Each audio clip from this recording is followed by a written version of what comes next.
Hmm.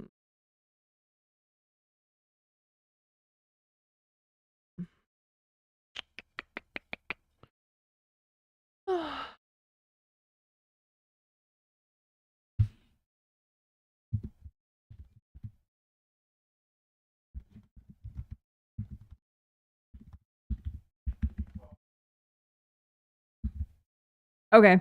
I have no sound. Oh, God, now I have sound. Jesus Christ.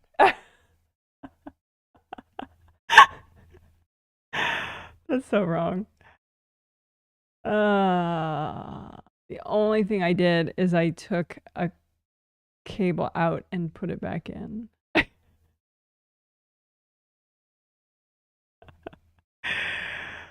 It is so lame. I took my mic cable out of the USB hub and I just shoved it back in. That's the only thing I did. Oh, folks. Because I tried that before the live stream started and it didn't fix it. So I guess I just had to do it live with all of you guys waiting on me. Oh, goodness. Sorry about that. I do try to have my shit together, but it doesn't always happen. Oh, my goodness. All right, well, along the lines of getting shit done and what we're going to do in this healing,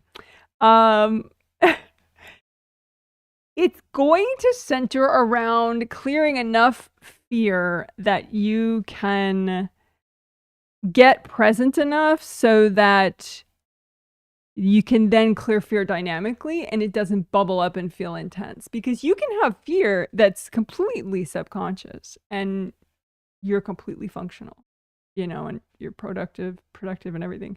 But you could have fear that is subconscious that then kind of halts your productivity and makes you hesitant and makes you triple, double overthink everything. Not that that's ever happened to me. Me? So, I just think, let's focus on clearing fear. And I know that some people feel consciously that they don't have issues with fear. Oh, and there is one other sub-theme too. It's an odd pairing, but I do a lot of odd pairings. Clearing resentments. Resentments is another one that can get in the way of your heart chakra, and heart chakra is motivation and positivity and enthusiasm, and which is important for productivity because sometimes you just have to be your own cheering squad, be like, I can do this, I'm going to do it now. And resentments can be really from past lives. You're completely not feeling resentful consciously, but it ties up enough of that heart energy that then, maybe it messes with your boundaries and mommy dearest attacks you, or it just messes with your boundaries enough that then you lose focus, whatever. So clearing resentments is another one that we're going to do that you might not think you need, but trust me, it's worth it to do. I was working clearing resentments yesterday because I saw it was a significant issue for me, which is, to me that it's not logical. I don't feel resentment consciously, but this stuff is old, from a past life where someone burned down my house, or somebody burned down half of my village, and so it's common to be stuck in resentment after that, and you don't even think you're stuck because who wouldn't resent somebody that burned down their house, right? But then nobody tells you that you should clear your resentments before the end of your lifetime. Otherwise, it will screw you in the future as well. Or you should clear your resentments as soon as possible, really. Most people don't say that. So anyway, so clearing resentments is one too, but clearing fear, I think that will be a little bit more of the focus than clearing resentments even. And it's you in the past, in general, I'm just well, clear more fear, keep clearing more fear, because then eventually you won't have too much fear and you'll be functional, right?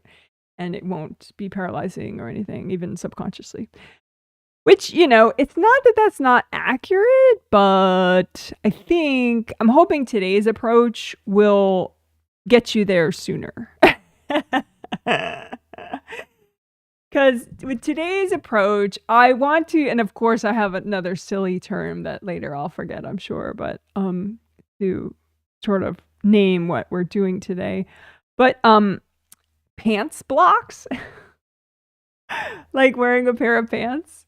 Like, okay, like, when you put on jeans or something, you put one leg in, then you put the other leg in, you zip them up, your jeans are on, right? So the first chakra is where, if you have blocks, that can cause fear. If you have first chakra blocks, that can cause fear. Also first layer blocks, so the aura layer right up against your skin. So especially right in front of your first chakra, right? So that's basically where fear blocks are.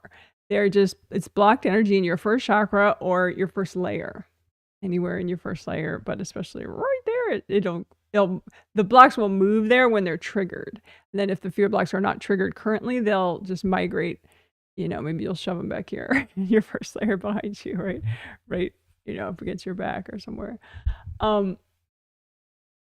So anyway, pants blocks are energy blocks that are keeping you out of this area too much, so that then you can't just, put your pants on and clear the damn energy. Because people that don't have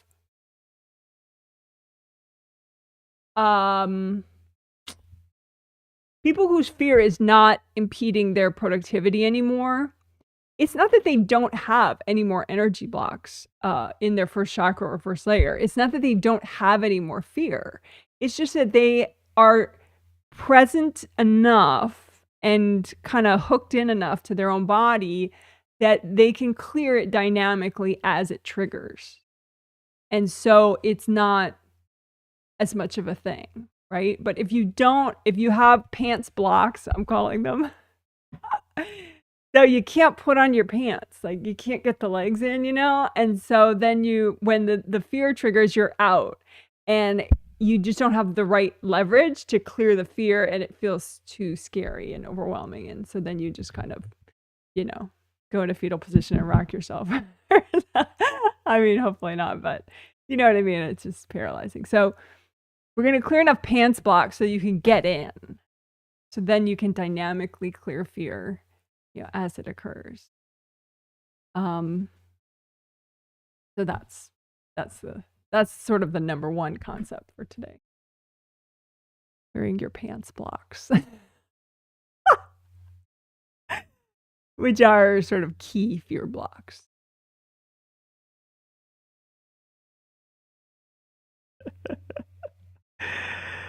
Alrighty.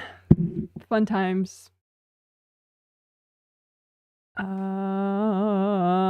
What else do I want to say? There's other stuff on the maybe list, but I don't want to get distracted by that. We'll see if I do any of the other stuff. But resentments, clearing resentments, and then clearing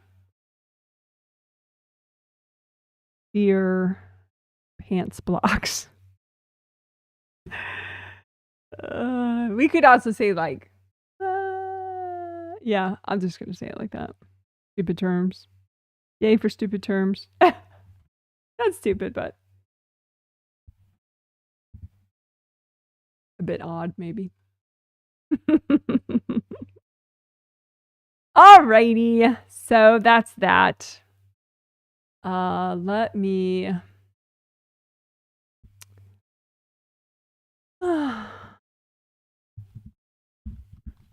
I'll check out a few chat comments, and then I'll do the 3 minutes of quiet. At the end of that, towards the end of that, I'll start the healing in silence, and then after maybe 1 minute of not talking while I'm healing, then the rest of the time I will talk out loud as I heal, and I'll walk through if you wish. You could heal yourself as you listen. As I'm healing the 130 people that purchased this healing 2 months ago. Speaking of which, I do need to move back just by a few hours.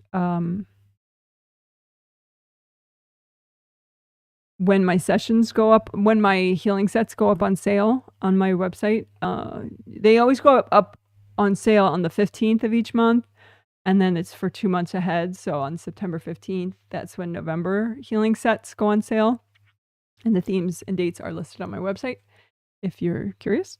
But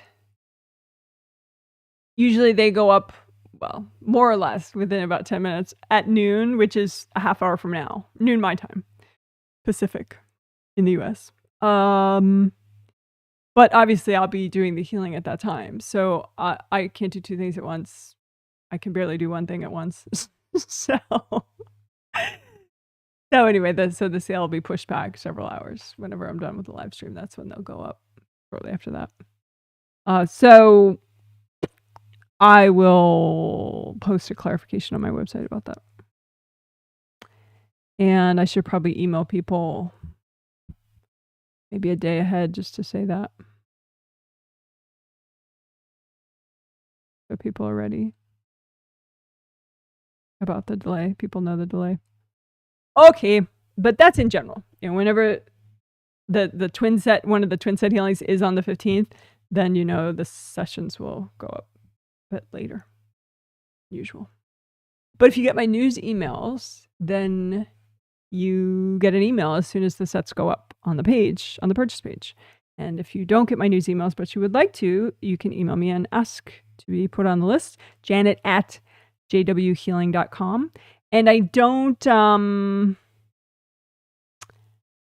automatically add anybody. So if I've healed you once, if I've healed you twice, if I've healed you 15 times, but you haven't said, oh, can you send me your news emails? Then you don't get my news emails. Just because, you know, I don't want to be spammy. So, but please feel free to ask if you do want those emails on the 15th. Email me and ask. Okay. So, hey, Janet, can't hear you. Yeah, thank you. I can hear you now. Thank you. Hello, Janet, can see and hear you. Howdy, hi-ho, from sunny Ontario, Canada, 68 degrees. Nice to see the stars and moon last night and through Sunday today. I'm assuming the stars and the moon look extra cool right now, I guess. I tend to miss the memo on that stuff, which is somewhat unfortunate. So yeah, if there's some sort of thing that I'm supposed to be noticing at night, you could post it if you want. I mean, not supposed to, but you know, if the sky is extra pretty right now, that would be good to know. But anyway, okay. But hello from Las Vegas, 100 degrees Fahrenheit. Not here. You can see I'm wearing a sweatshirt already. We should be going to the 90s on Thursday finally. Yeah, and that's actually a cool down for you guys. Grateful for today's healing. It says 82 in Southwest Michigan. You know, 82, my tomato plants would be happy with that. But we're not, I don't think we're going to get any more 80s. My husband was just talking about the weather in the next 10 days, and we get like 70s and 60s now, which is bad for my tomatoes. I have like a bunch of green tomatoes in the yard that need 80s. But we'll see. You cracking yourself up over pants blocks is so fun. Yeah. I have like the sense of humor of like a 4-year-old maybe. It's probably, you know, that's what happens. If you repress your children, then you end up with, you know, then your children become really silly when they're like in their 50s. But I guess I was silly in my 20s, 30s, 40s, and 50s. So I don't know. I'm just perpetually stuck with 4-year-old humor. Cloudy and 60 in San Francisco, California. All righty. Let's hear it for juvenile humor. Silliness. All righty. Yeah, so I think I'm just gonna wing it. Go for it. Why not? So we'll do the 3 minutes of quiet, yada yada. Oh, and yeah, let me, I guess, explain for just a moment. Get it out of the way.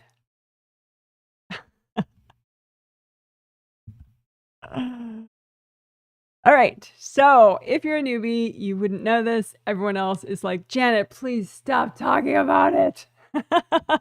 So I'll be quick.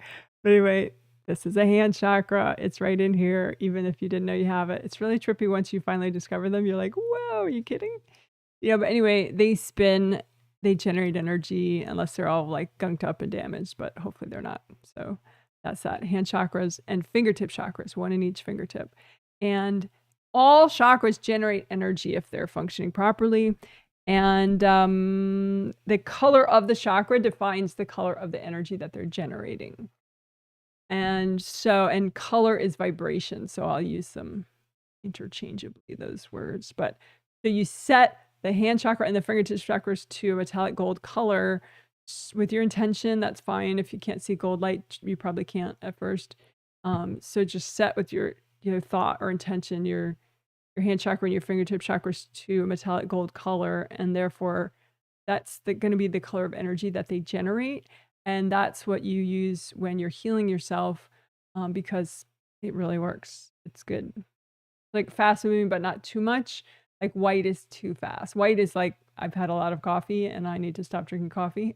But gold is just like, oh, I'm feeling more evolved. So anyway, gold light helps you repair and unblock. So that's how we use it. And fun fact, angels, when you are in the lifetime, heal you with gold light. They do not heal you with white light. They heal you with white light when you're in heaven because you don't have a body, so you can vibrate faster and it doesn't feel weird. But when you have a body, gold light is what your angels heal you with, actually. But anyway, so that's enough. So yeah, so and then you make a copy out in front of you if you wish. I mean, you could just do this the whole time and aim it all around you. But if you use a copy of yourself, then you can spin it around and see the back really well. So then you can spin around, you have no blind spots, and it's kind of cool that way. So whatever, that's what I'm doing. That's what you could do. Make a copy of yourself, use gold light to heal it. And the copy could be of everything, all your 17 auras, your physical body, your astral body, and both your groundings. Or just one thing, like you could heal your hand. And well, healing your hand, you may as well do direct. But like, say if you wanted to heal your butt, they copy your butt out in front of you and just heal your butt. And healing your butt is not a bad idea, especially as a woman. Men tend to put their energy there. Like if they think you have a good butt, or women, if they don't like your butt or they think your butt, something about your butt, they might put energy on your butt. So you can clean off your own butt energy wise, or your hips or whatever, or your whole body, but anyway, making a copy out in front of you is, you can go back like that, I guess, but that's kind of, it's convenient, I think. But anyway, so that's the idea. Healing with gold light. That's what we're doing.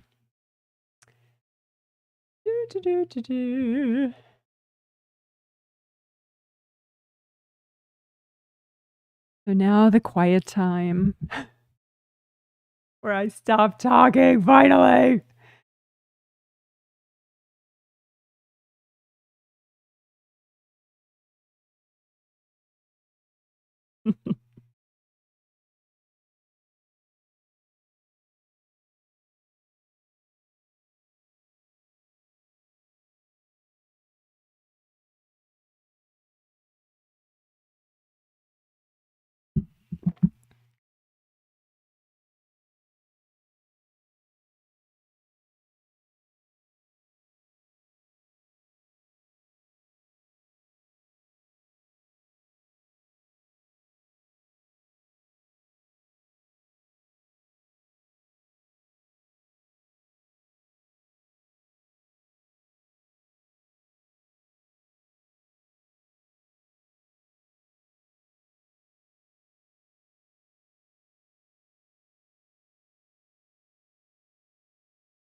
Okay, thank you for waiting.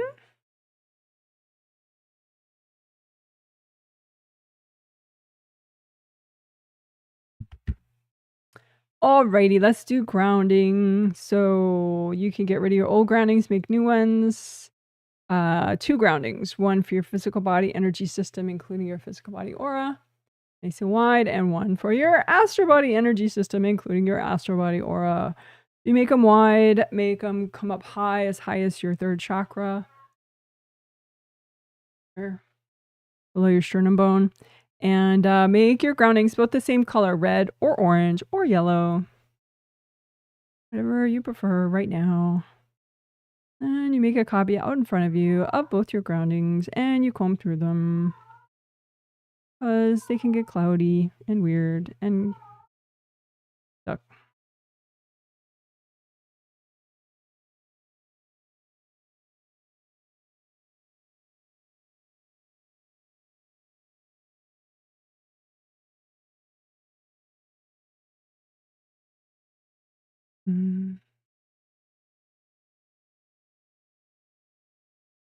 And speaking of cloudy, you can have people and or invasive beings just kind of clouding up your world in your space, and that's ridiculous. So, let's just do like a big collapsing gold net that goes all the way down to the core of the earth. So it's like a big cube of gold netting, and it goes way above you, all around you, and just close in the gold net and tangle up everything that's not you, and drag it out in the gold nets and say, angels, can you get rid of all that?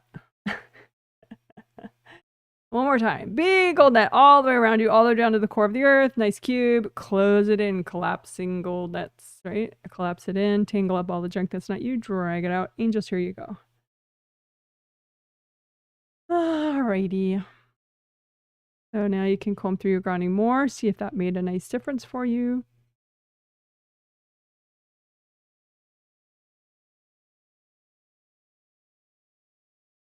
Indie grounding is where you check the outer surface of the grounding. Indie as in independent.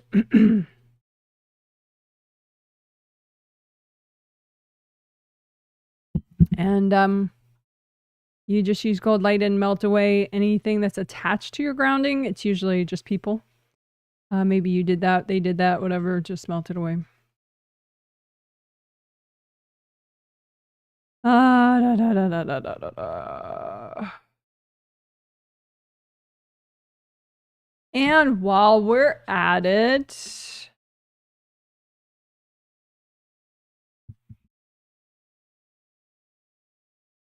melting cords to your backlash people is always a good thing. And by the way, if you get panic attacks, you may have backlash people.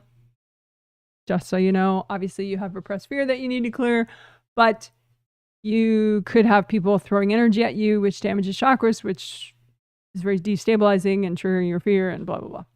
So backlash people, you don't have to know who they are, but you know, there are people that may be a little intense, even just subconsciously with repressed anger, resentments, whatever, fears, whatever, control issues, basically. So you imagine yourself, and you don't have to be able to see well to do that. Just be like, okay, well, here's a copy of me, and here's a copy of everybody who could be a backlash person to me, and just melt cords that are connecting you guys. Just use gold light. Don't send any gold light to them, but just look for the lines of light.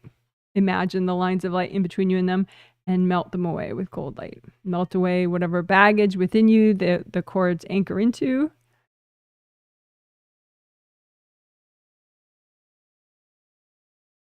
And melt the cords.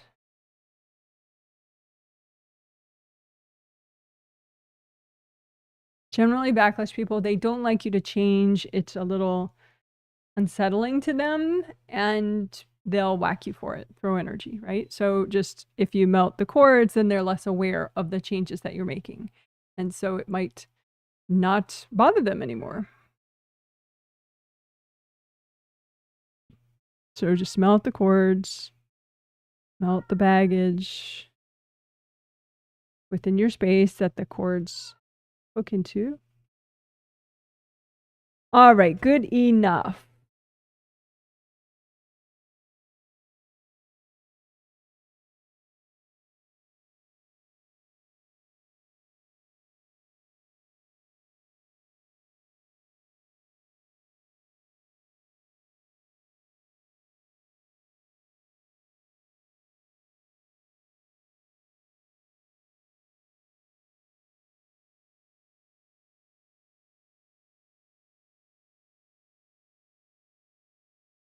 Okay, so let's do aura repair. Aura repair, you have 17 auras, astral body, physical body, and then 15 Wei Qi auras. So the Wei Qi auras, that's spelled W-E-I-C-H-I.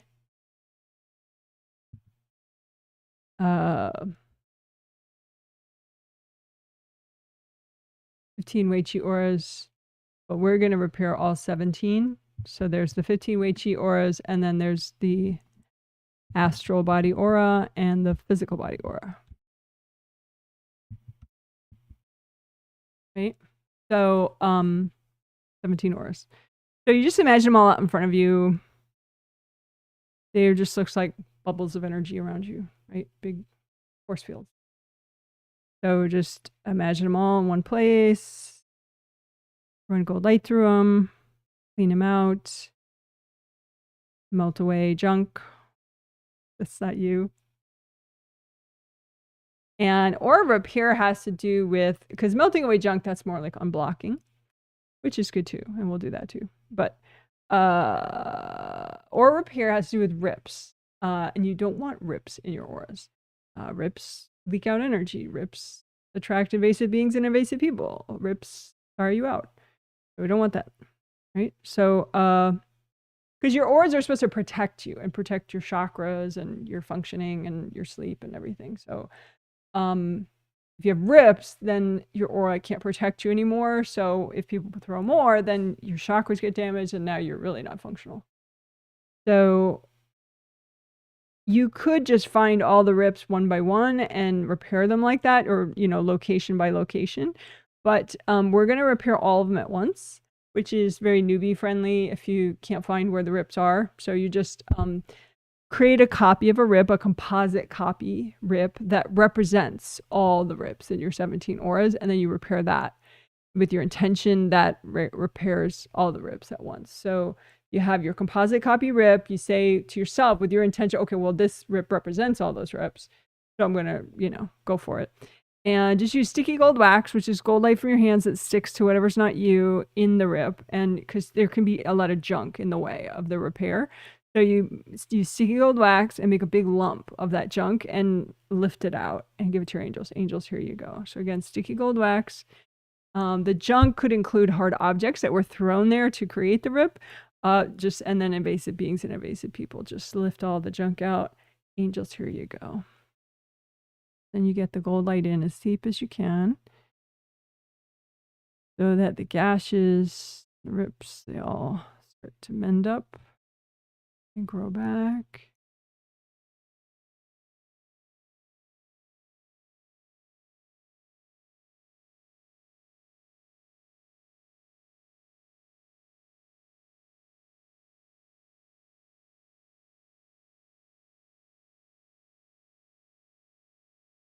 All right, and we'll do that one more time because you probably repaired at least 90% of your rips, but you know, we want to get that extra 10%.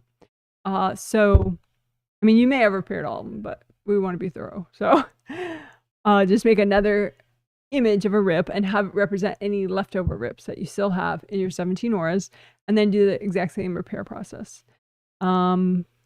So sticky gold wax, get rid of the junk. Angels, here you go. Sticky gold wax, get rid of the junk. Angels, here you go. And there may be some invasive beings making a little trouble. So you could just imagine any invasive beings that are trying to get in the way of your work. You can imagine them as like little weird clouds and just say, angels, can you recycle all these beings?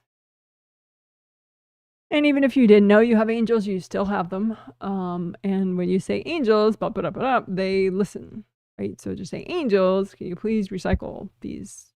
Anything harming me or anything distracting me from my repair work, anything getting in the way of my repair work, you please recycle it. All right, so then use the gold light to repair the remaining rips.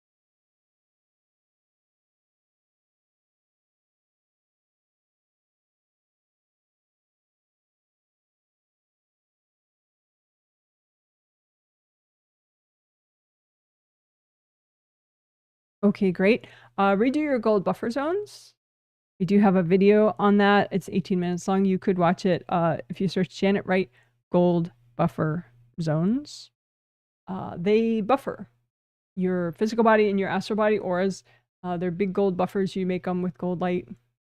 They're easy. And if you remake them often enough, you know, when they get damaged, you just make a new set of them. Then they slow the rate of aura damage because someone has to hack through the buffer to get to your aura and damage your aura. But they're flowy, right? We don't want anything hard because hardness, ironically, transfers the force better. And so the rips are deeper. Low is better. Okay.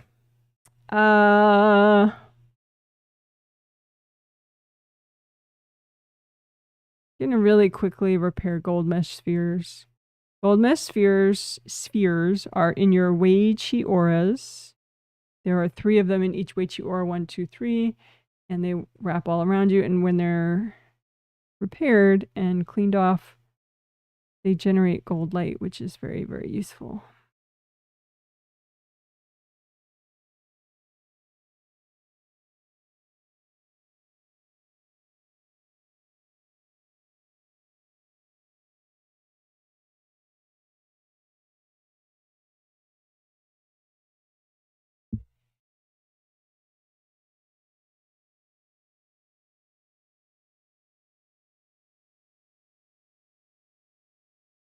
All right. Good. Double check your grounding. Just comb through it. Melt away any blocks.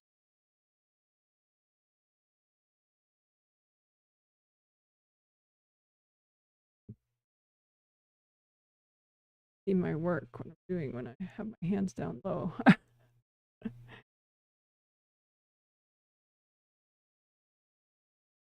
All right, so that was aura repair. Good job.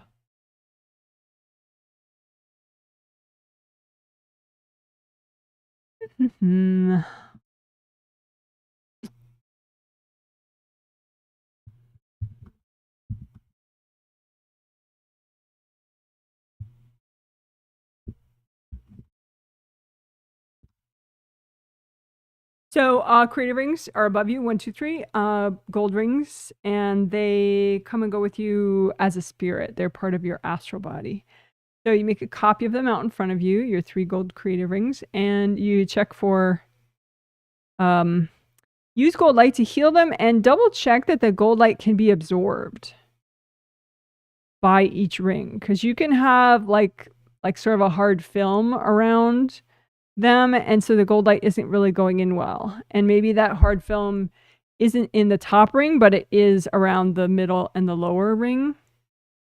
So just kind of double check that, because that's kind of a big deal. If you have a hard film around your creative rings, it's generally created by an energy block within the rings. Like, let me get a little demo instrument. Hold on one sec.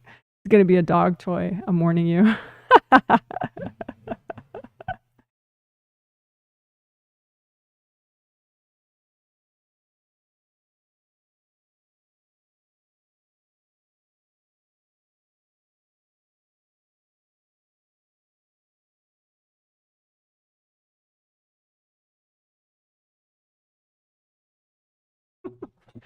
All right, so these are dog chew toys.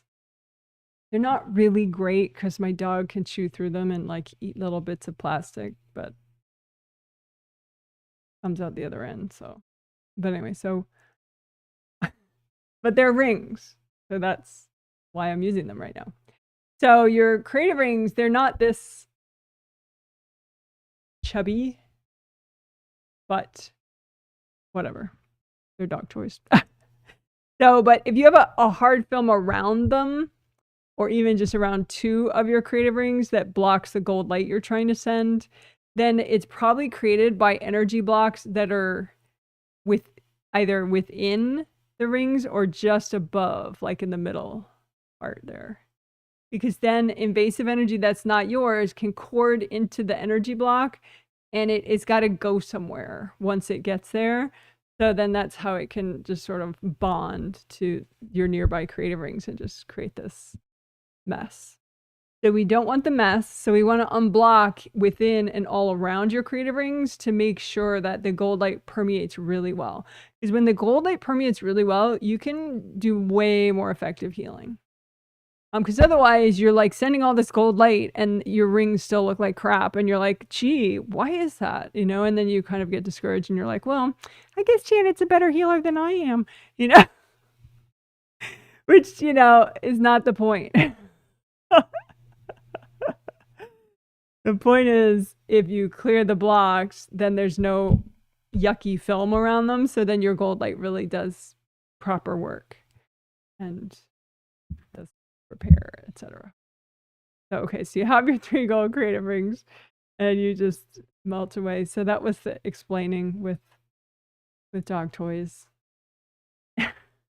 Because of course.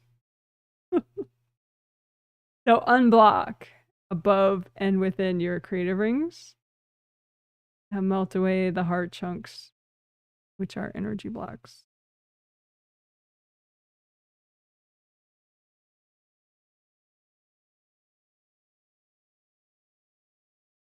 And then just kind of test to see if the gold light sinks into your all your creative rings enough, all 3 of them.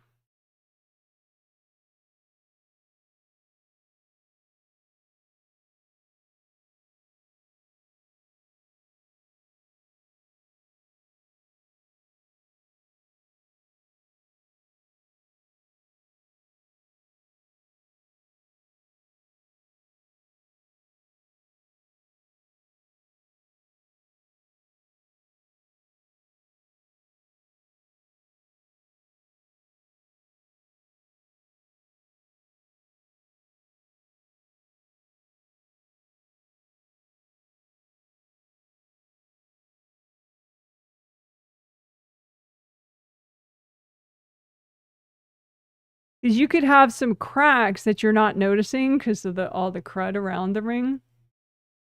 Or that just aren't repairing because, you know, of that film, the crud.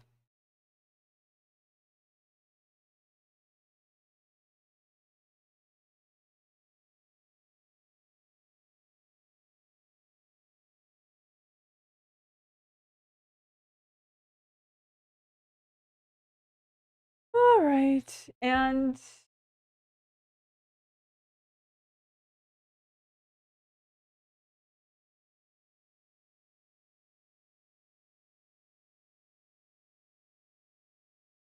I show this diagram a lot. Veterans, I hope you forgive me for that, but this is when your flaps look irritated and they are open like that. What you want is if the gold light permeates, if the gold light permeates well enough, then you melt the cords going in. So then there's nothing to irritate the rings. And so the flaps fall shut and they're really relaxed. So then it's nice and smooth, much harder for people to cord you. So then your energy can go through, but other people, it's hard for them to cord in and interfere. There's that.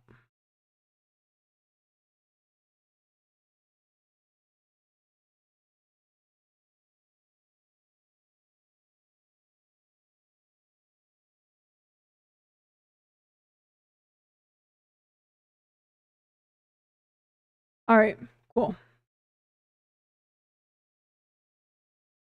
So I did spend extra time on that.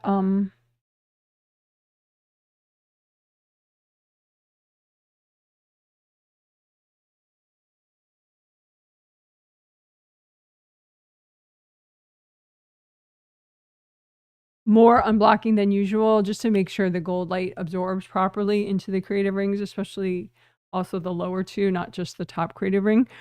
So it would be interesting to see how that affects people, if anyone's conscious of it, or maybe I'll just see it later in the surveys. Like I'll be able to tell that certain benefits people got was because of that, but we'll see. We'll see. All right.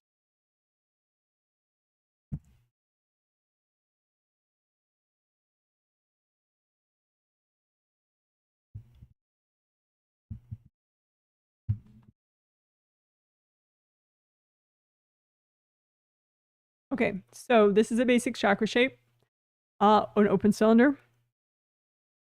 So you create a composite copy of a chakra with that basic shape, and have it represent all of your major and minor chakras within your body and spirit. So that includes acupuncture points, all these awesome, wonderful, cool acupuncture points all over your body. Those are minor chakras, just anything that's not the big seven physical chakras and big seven astral body chakras along your spine. All the other chakras, we're going to repair all of them all at once, all the major and minor chakras. So just have your composite copy out in front of you and use gold light and melt cords going into the chakras. The cords go in pairs around the edges like that. So just go ahead and melt them away.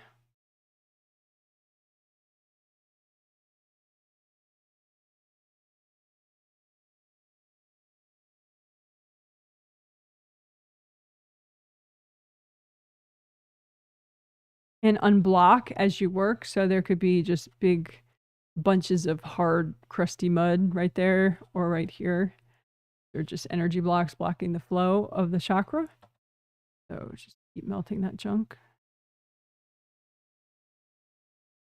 And your intention is you want to clear and repair and heal as much as is healthy and gentle to do right now. You can always do more later.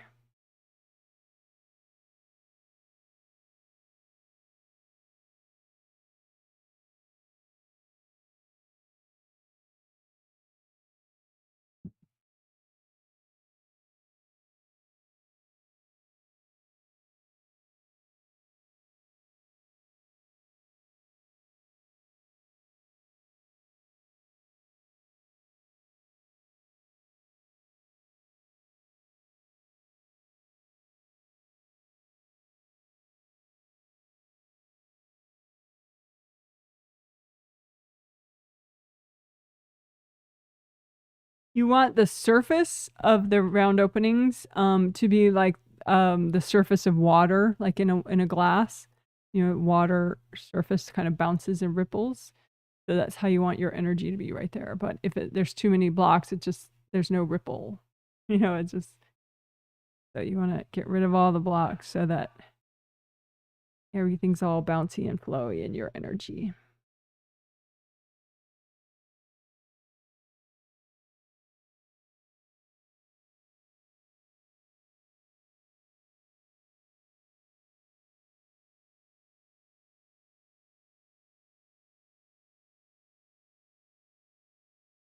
And productivity often is third chakra issues, but there's so much more that comes into play. Like, for example, we'll be clearing resentments to help. We'll be clearing fear to help. So there's a lot with it. So when you're repairing and unblocking all chakras at once, that's a good time to work productivity.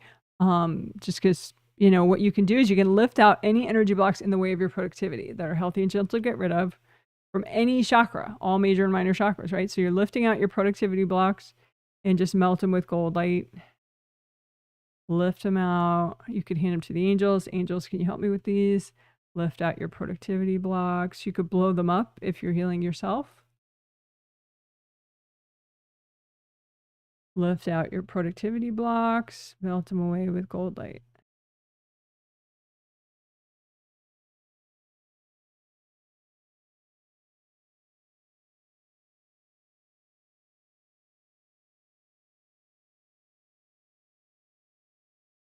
And like I said, you just repaired all major and minor chakras, so that's all over. So if you have any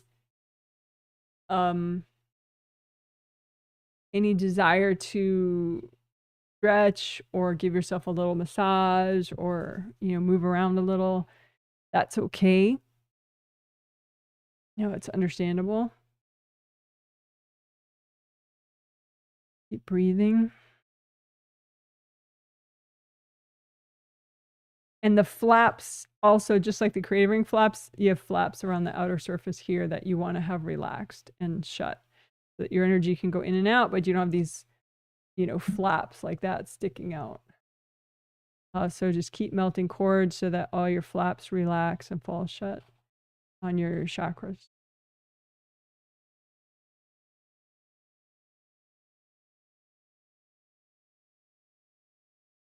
All right, good enough.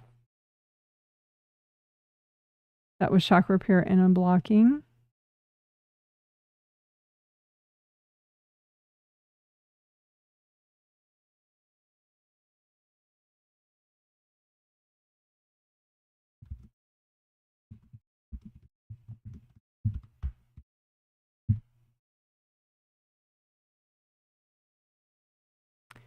So now we'll do what I call the fifth essential, which I didn't do years ago. That's back here. Although I did do one of the good karma windows, and I called it the moon roof. Just the fifth chakra, good karma window back there, fifth layer, good karma window. But that's what GKW stands for, good karma windows. So they're behind here in your astral body aura, 1, 2, 3, 4, 5, 6, 7. 7 triple frame windows. And you just want them repaired and unblocked so that good stuff comes in, but not invasive stuff. Like good stuff meaning good karma from the universe, and a gentle small amount of like moon and star energy that you bring in, just kind of like as a little uplifting thing. But so let's repair and unblock your good karma windows.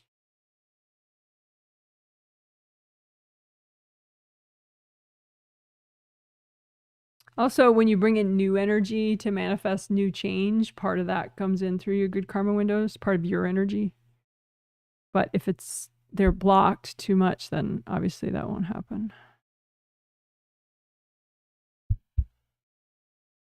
So if you're, that's one area that you could work if you're,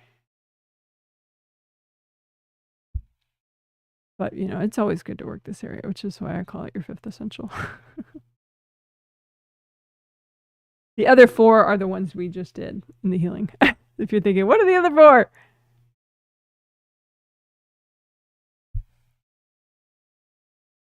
So this is repairing and unblocking your good karma windows. Lots of gold light.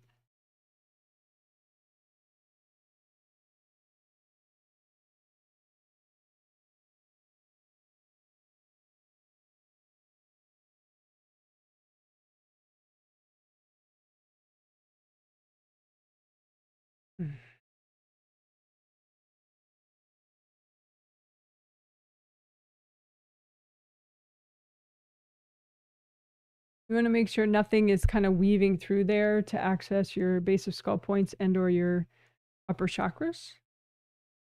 So you can just, if there's any sort of invasive energy, and it could be people, just, you could imagine them like ropes that just go through that area and then go to one of your chakras or your base of skull points.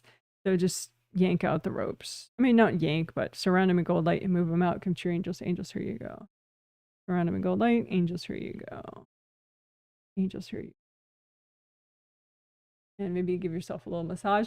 You can make an extra grounding for the that's red all the way down to the core of the earth that goes up to your base of skull points.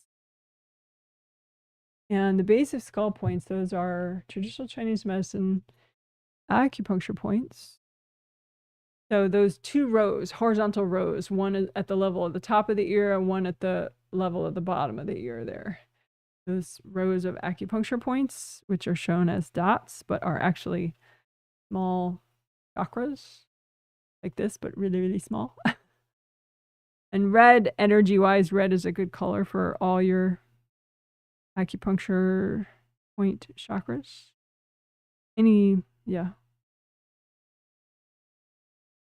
So just, you don't want the chakra to be crushed or too blocked. You want the energy to flow through. So just check out the base of skull points. Make sure that you use enough gold light so they uncrush if they are crushed. You get good flow through them.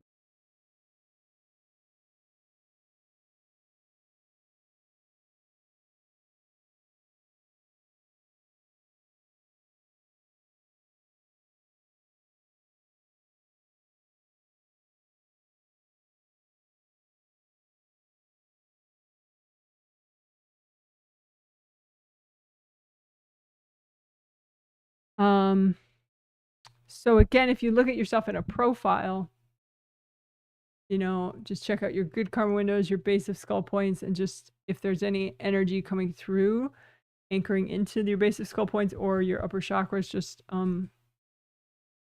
surround it in gold light and ease it out. Angels, here you go. Angels, here you go.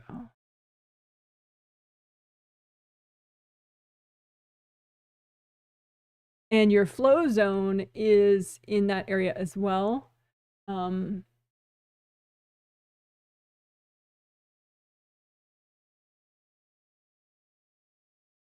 So your flow zone is your physical body aura, as opposed to your astral body aura. So your physical body aura in that same location, behind the neck, behind the base of skull.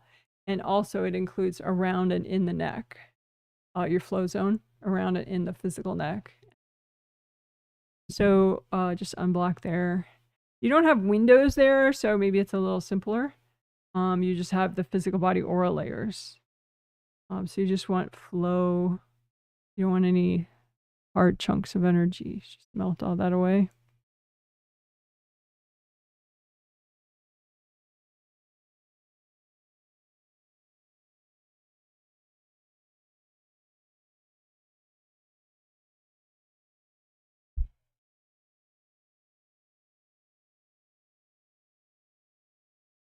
And people can get a lot of like really compressed energy right up again in the flow zone, right up against their, you know, base of skull and neck in like the first and second layers. So just use enough gold light that it just flows all that compressed energy.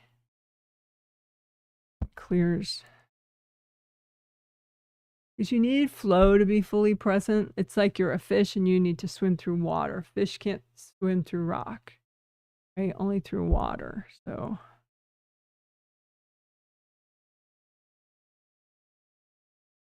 but if something's like weird and movie and squishy, that's just some invasive beings or invasive people. So you can just say, angels, can you please recycle all this? And then angels won't recycle people. So it's not like you'll make a mistake and, oh my gosh, mommy got recycled. So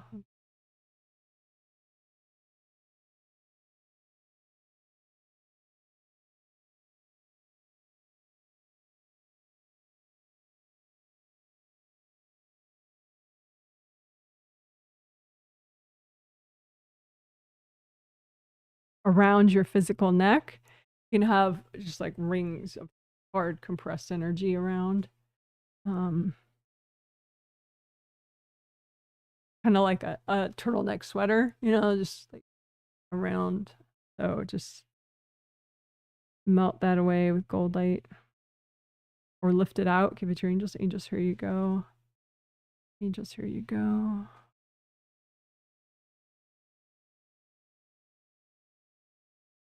All right. Good job. Breathe into your toes, your butt, your spine, your major joints, hip joints, shoulder joints, knee joints, big toe joints, ankle joints.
Good job, good job, good job.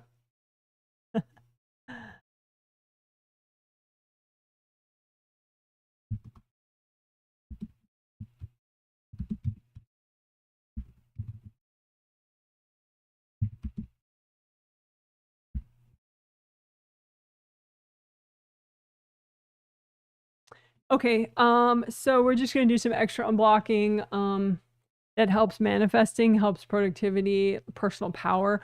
You need really, ideally, you need very strong flow down your neck and your shoulders and your arms. And this would also help reduce physical tension as well in your neck and your shoulders, which is a good goal in and of itself as well.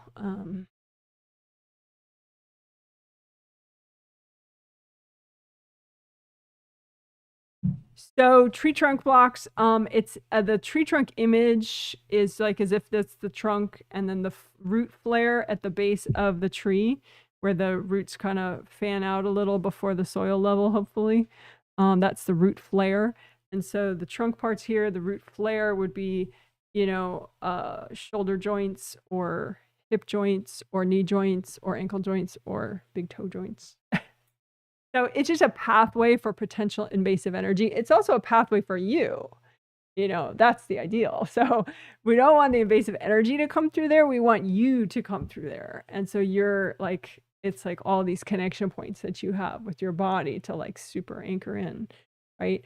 But so we're unblocking those areas so you can come in. But it is common that if you're not there, something else is, you know? So if it's too blocked, these tree trunk areas, then other stuff comes through from above, like overwhelming energy, and that sucks. So we don't want that, right? So just we're going to unblock the tree trunk areas so that you can be in your tree trunk areas and have nice flowing energy, and it feels better too. So let's do it. Above your head, I'm just kind of call them tree trunk blocks. Blocks above your head and your auras.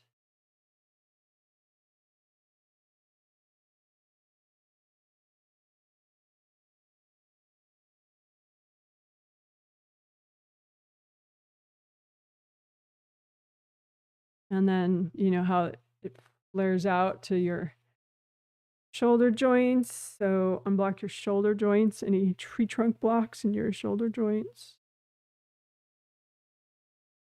So that you can be there fully, your flowing energy. Your hip joints, unblock your hip joints.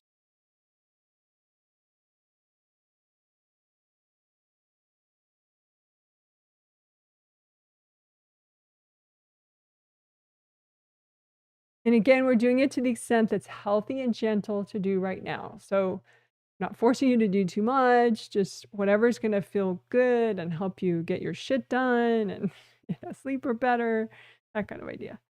So unblock your hip joints more, unblock your knee joints. You can be there, unblock your ankle joints.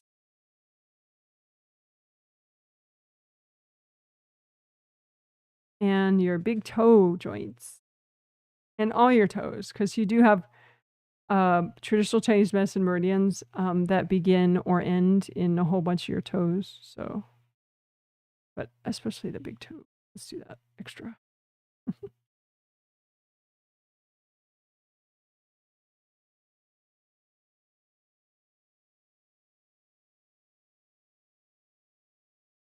All right. And if you have invasive beings or invasive people coming through your tree trunk areas, you can just lift those out, move them away. Angels, here you go. Lift them out.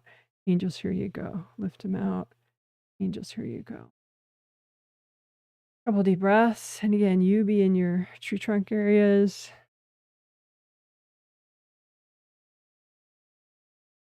Breathe into those areas. Be there.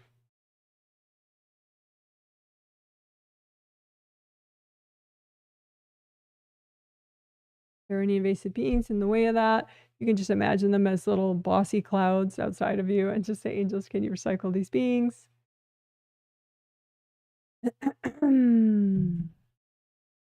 Healthy beverage moment.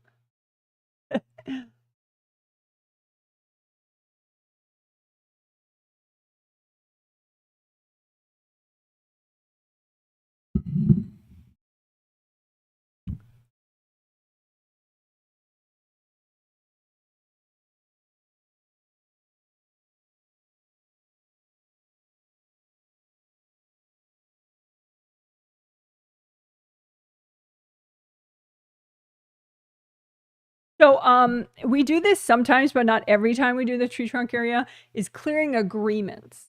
So you can have agreements, subconscious most likely, of course. and they could be very old ones from past lives. But you can have agreements with people or invasive beings that make it hard for you to permanently be present in your tree trunk areas. And so let's just clear some of those, right? So any unhealthy agreements that make it harder for you to be present, consistently present in your tree trunk areas. Just imagine those spiritual agreements like pieces of paper. So it might be a big pile of paper of all the agreements, right? So any unhealthy agreements that get in the way of you being consistently present in your tree trunk areas and having good, comfortable presence there, right?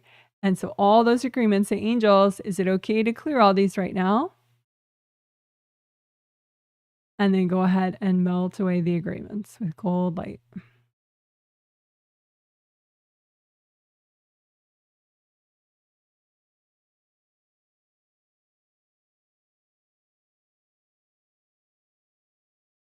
So melt those agreements, because otherwise, things can be very like progress then not progress, progress then not progress, because the agreement allows the being or the person right back in there. So we want to clear the agreement. So there's no more agreement, right? And then sometimes too, you have agreements, you have not agreement, but you're too nice, right? Or you're too passive. And so that's why you keep allowing people back into your tree trunk areas. So let's do gold basin, like a big tub or bowl, whatever you prefer, of gold water, right? Nice and deep gold water that's nice and, beautiful and healing. And think of any baggage.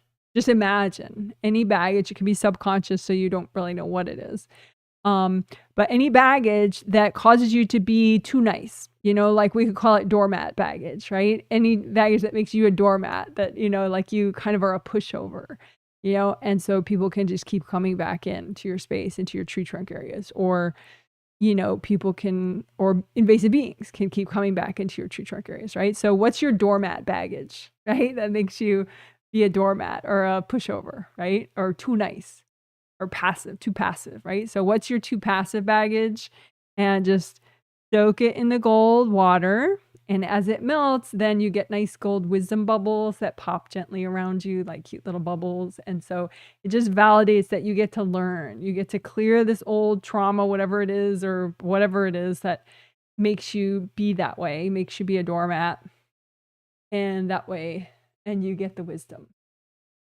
You're letting go of whatever it is, and you're just keeping the life experience and the wisdom and getting rid of the pain, right? So again, imagine more baggage that makes you a bit of a doormat subconsciously, or overly passive, or, that kind of thing. And just imagine all that, your doormat baggage, and then just soak it in the gold light, melt it away. And take your time, because it could be from many lifetimes. And just let the gold wisdom bubbles come to you and pop gently around you to remind you that you are, you learn, you learn from whatever terrible experiences gave you that baggage. You're keeping the learning, but you're getting rid of the junk, the pain, the misery, the grief, whatever it was. Trauma.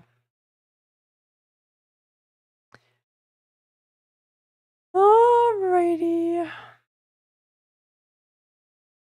Good job.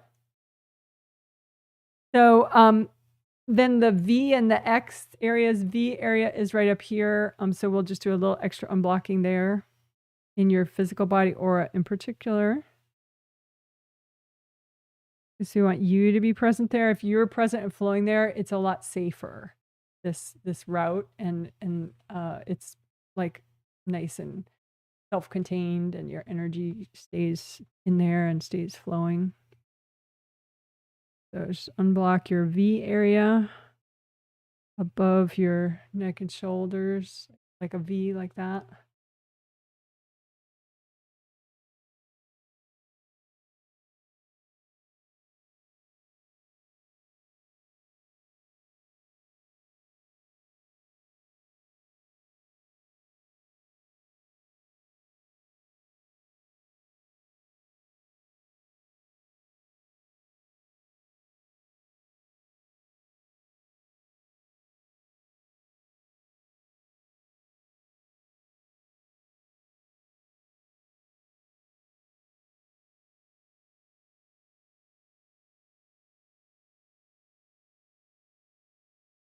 And with the X area, I'm gonna not make it so specific that it has to be like just this area. I'm gonna just make it the entire front of your shoulders and also the entire back of your shoulders. But front of your shoulders, I've been particularly noticing lately that if you have blocks here, it can make it easy for invasive energy to come in and just kind of pinch off this flow too much. It can also, you know, cause energy to come in and leak your energy out, but I've noticed more often like this energy that comes in and just pinches this energy channel closed. So extra in the front of shoulders, but also we'll do back of shoulders. So not so much, not only like a V shape. I'm sorry, not only like an X shape. But just the whole front and the whole back of outside of the shoulders.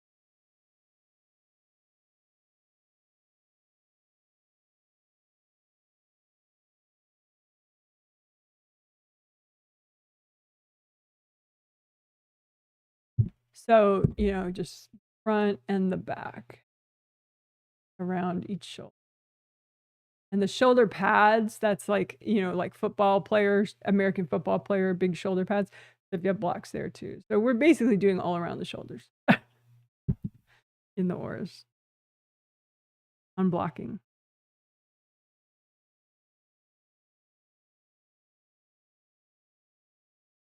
Because like I said, you're like a fish and you need flow, right, to be there.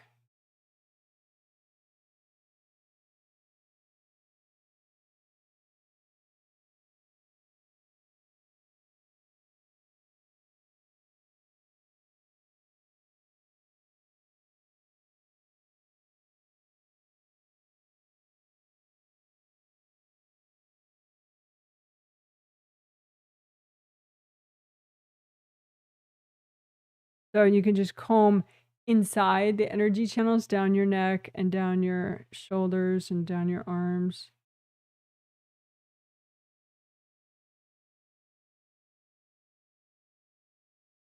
You want it to be like a tube without rips and gashes. So if you find some rips and gashes along the way, go ahead and repair them and like pop out any hard objects stuck in there and repair the gashes. The gashes don't repair. That means there are invasive beings or invasive people in the way. So you can say, angels, can you recycle any invasive beings in the way? And then just use a lot of gold light to melt away the people and just use more gold light to repair the gashes.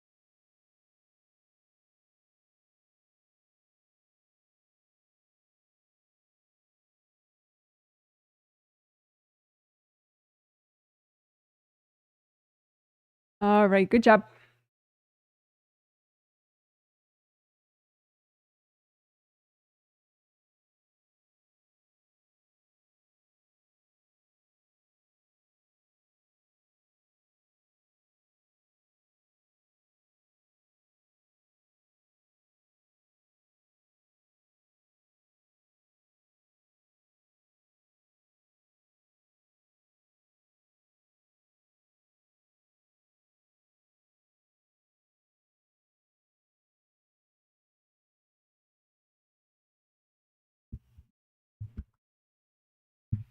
Okay, so I already talked about this in the intro. It's probably maybe the most significant thing that we're doing in the whole healing. We'll see. But so it's like putting on your pants. You want to be able to do that. And if you have too many blocks within your thighs, in front of your first chakra, within your first chakra, in your first layer around your thighs and your hips, and your first chakra, if you have too many blocks there, you can't get in enough. And if you can't get in enough, then like if something triggers you, just pop right out like a trampoline. You're just like, woo, I'm out of here, and then, but if you can be in enough, you can clear your pants blocks so that you can, put your spirit legs in your physical legs and just be there, in your hips and your first chakra. Then, if fear blocks trigger, you're still there. You're still in your pants and you can, unblock. And so then fear is just a bunch of energy blocks. You clear them, even just subconsciously, you would clear them then sometimes. And so it wouldn't stop you from doing a project or sleeping well or whatever. It would just, you'd clear them as they come up. But if you don't have your pants blocks cleared enough, then you're not really in there enough. And so something triggers, and that's like, now all of a sudden you're dancing on the ceiling, not in a fun way, so let's clear the pants blocks. So just imagine the whole area, your pelvis, your hips, your first layer all the way around, even your second layer all the way around of your physical body and astral body auras. And within your first chakra, your second chakra. So we'll do like first and second chakra. So it's technically also clearing emotional blocks as well. If we add the second chakra and we add the second layer out, but whatever, we'll do it. So clearing fear pants blocks. So just imagine enough blocks that you can clear so you can put on your pants. So just imagine them as like, chunks of hard energy. It might look like a hard pipe, stuck in your thigh, or a hard plate of energy stuck in front of your, right in front of your tummy area, or right in front of, your whole pelvic area right there. So just melt the hard stuff, melt your pants blocks. Again, you don't have to melt you couldn't anyway, but you don't want to melt, you don't have to melt every speck of fear that you've ever had in any lifetime that's still there. Just enough. Melt your pants blocks so that you can get in enough. So then you can just dynamically clear fear as you go. So clear your pants blocks.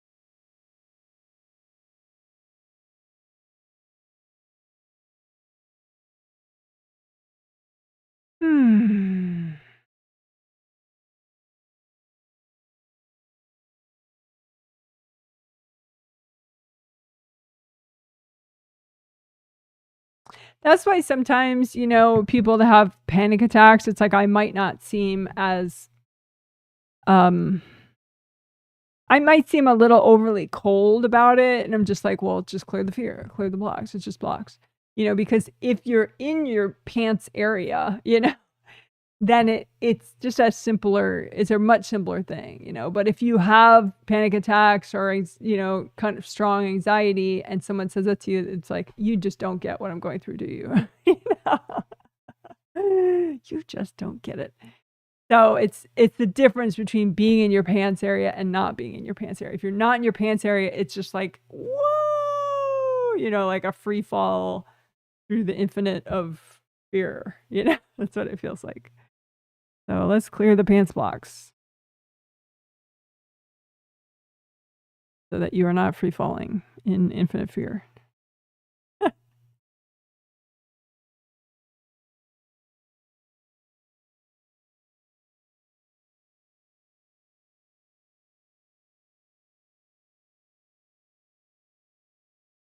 Can you put on your pants, spiritually speaking? And get into your hip area and your upper thigh area of your physical body.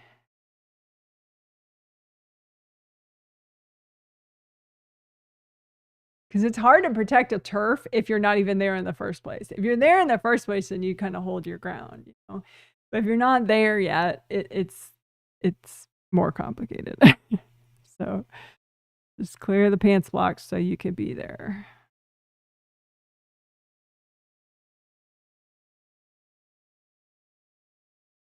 All right, and then just think of that energy flow down your spine.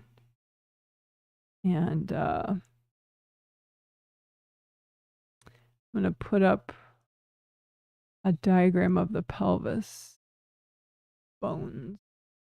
So, you know, check out your energy flow down your spine, and so it goes down your spine to your sacrum, and then it goes through your ilium bones, those big ones on either side that form your hips, form your pelvis.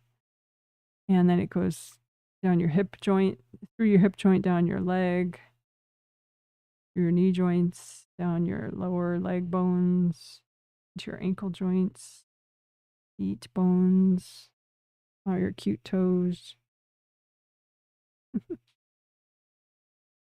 So you want energy to be able to flow upward and downward on that route very freely. Your energy to flow up and down that route very freely. If there's energy in the way, specifically this being in this pelvic area that's in the diagram there, all those bones and around the bones, just melt the blocks in the way.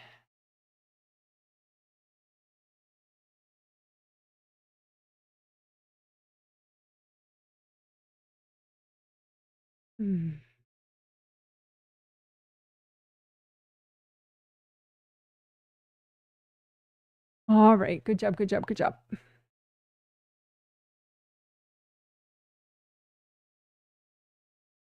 Yay, we did it. So we did what tell the angels to do right now. You know, there could be more to do later, but you can say, you know, angels, if I need more of this, can we work on it more? You know, and obviously your angels will be trying to work on it more with you, but I think by kind of asking your angels like that, you're reminding yourself to be, you know, you could say, I'm going to let my angels help me work more on this if I need it.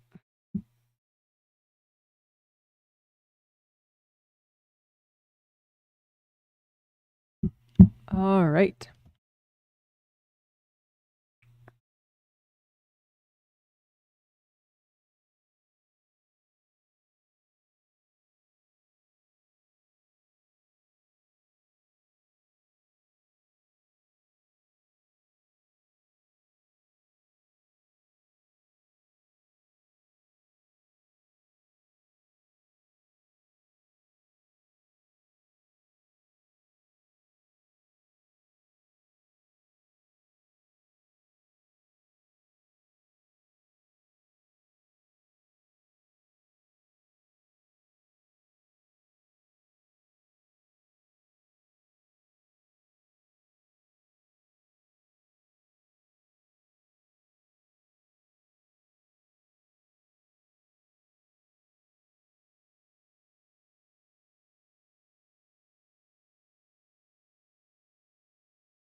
Okay, so clarity is a part of productivity.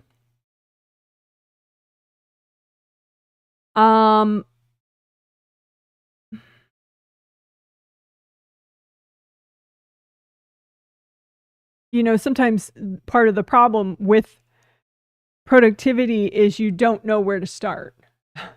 I was just talking with my husband the other day about that. Like, sometimes, or maybe all the time for some people, you may feel like there are 100 things that you would like to do today, but today you maybe have time to do half of one of those things. And so clarity, I would include with that whole, ability to prioritize, be realistic as far as timing. So I'm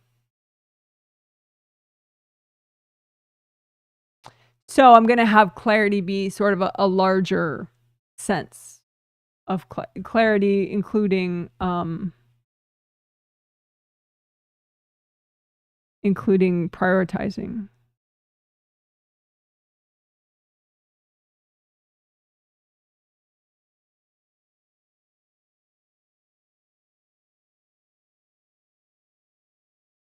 And focus.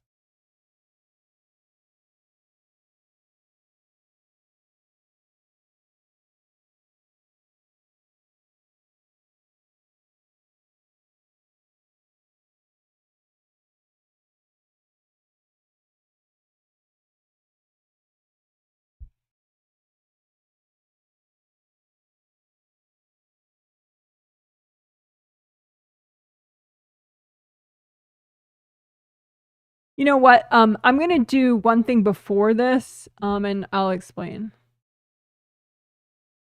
So,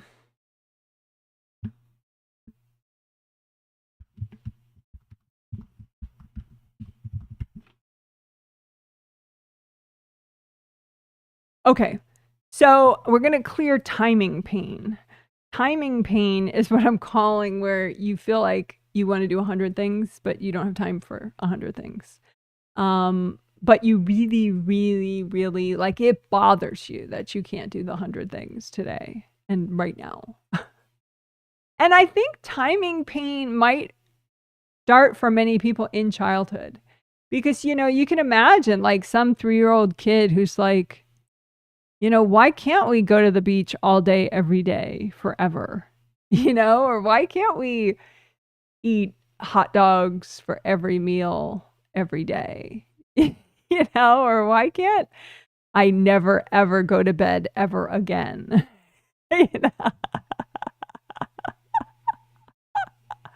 Why? And maybe you just have a hang up on that from a past life, or maybe, your parents were a little invasive in reply to your questioning and were just like, because I said so, and they just rammed it so much in your chakras that you were like in total pain about their answer. Like, it just, all of a sudden now you're like deer in the headlights, because it's like your natural inquisitiveness about like, well, hot dogs every day for every meal sounds really good, actually, and nobody actually just calmly explained it to you. They just were like, this is the way it is, and so you're still like stuck in that. You haven't come to terms with it, because you were just sort of slammed when you had those initial questions. So, there could be a lot of different reasons why you have timing pain. It could be a self-esteem thing that you just never feel good enough, and you feel like, well, if I could do all those 100 things, then maybe I would be good enough, but of course you can't do the 100 things. So then you're in this anguish of not feeling good enough, and, having failed to do the 99 and a half things,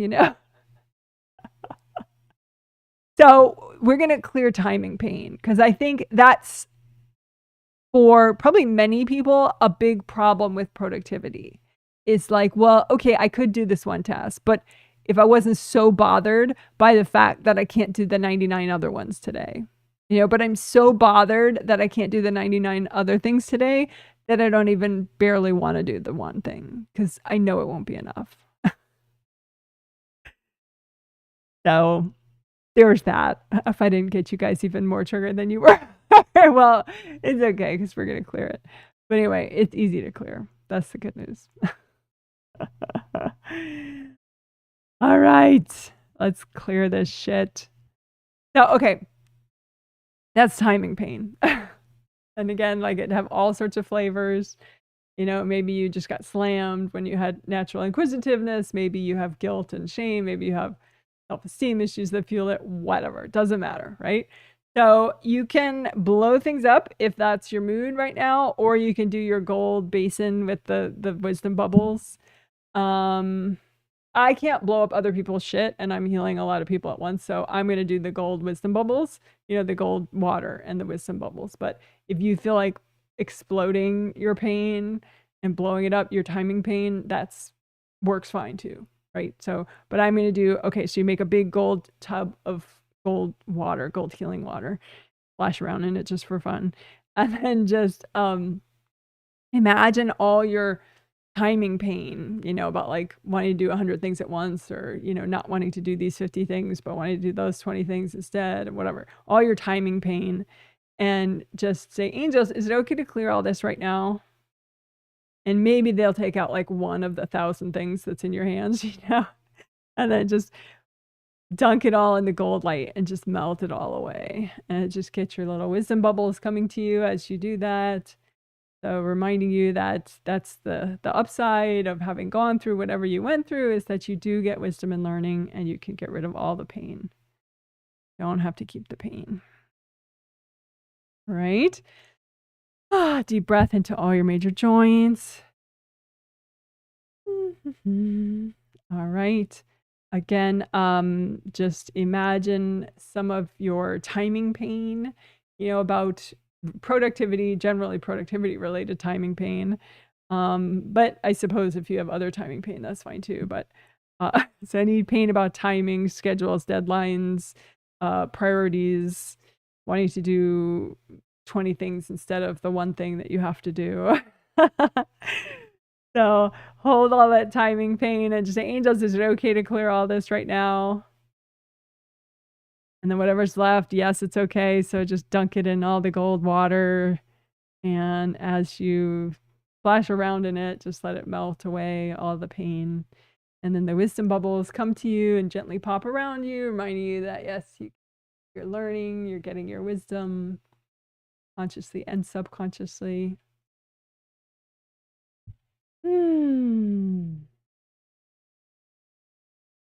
Okay, we'll do it one more time.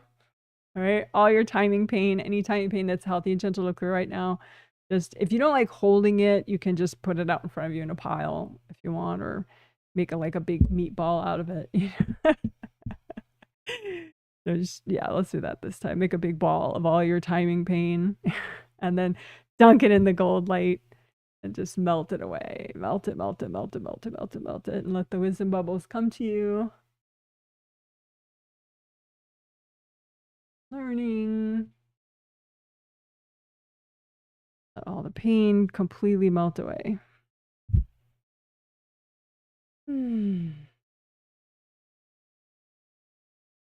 All right. So what you can do is give yourself a little test, okay? So like intuitively now, when you have to do one thing, how many other things would you prefer to do? Like in a way that it kind of hurts you.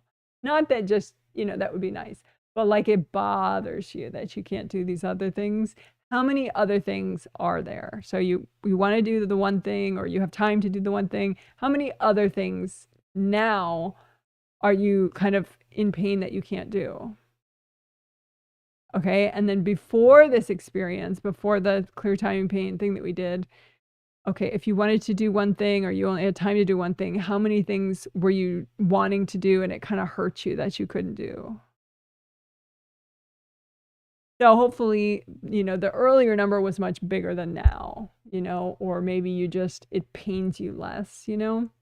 But that's the idea. You don't want to be so torn, or so, you know, in so many places at once. You're trying to do so many things that it's just not possible. You know, you do one thing at a time in the physical realm. So anyway, okay. So hope that helped. Hope that makes sense. And yes, you can let your angels help you with this more in your sleep or awake later subconsciously, or you could do this chapter later over and over.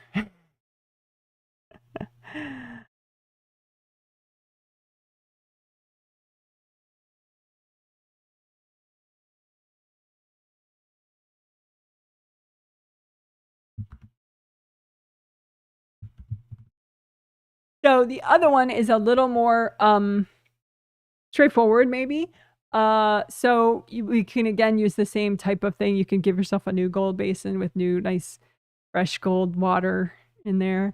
And the same idea, just put out in front of you any baggage in the way of you having clarity, productivity, clarity, I'm calling it. So like clarity on like, okay, let's do that first. That's less important. So it has to do with clarity for prioritizing, time management, being efficient.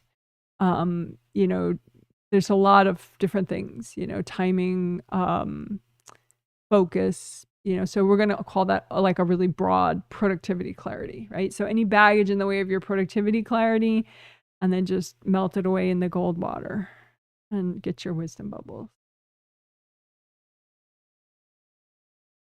I will do that again. Any baggage in the way of your clarity that you need to be productive. And say, angels, is it okay to clear all this? And then just dunk it in the gold water and melt it all away. Get your wisdom bubbles.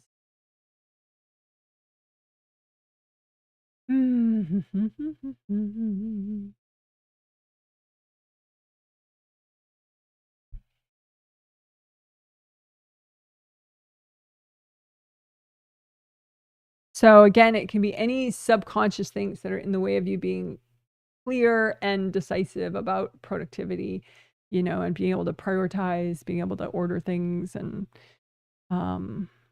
be able to see how most efficiently to do something.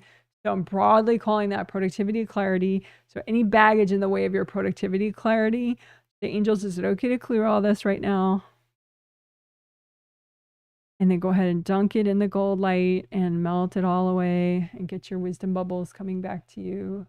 These gold wisdom bubbles.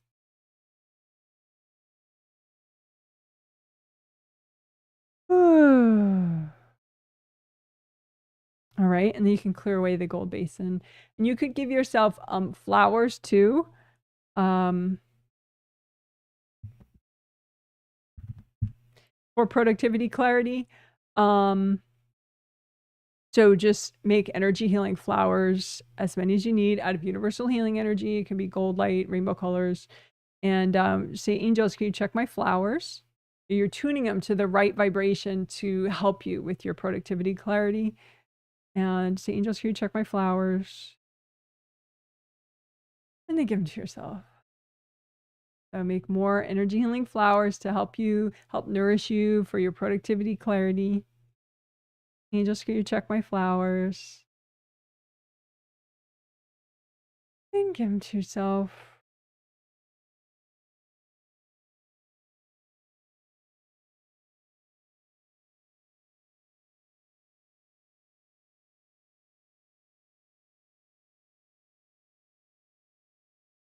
All right, good job.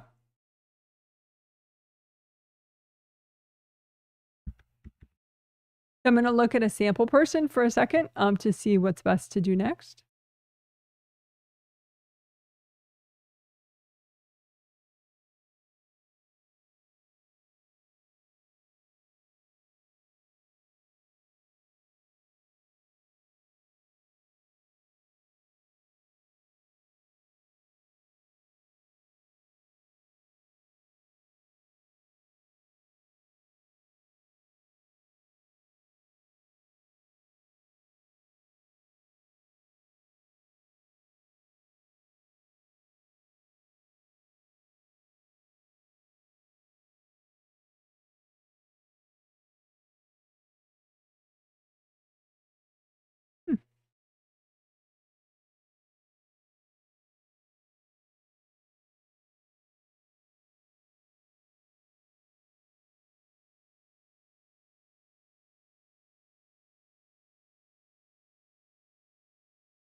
Okay.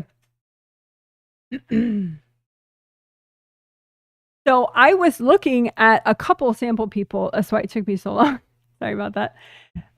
Sorry about having to wait. But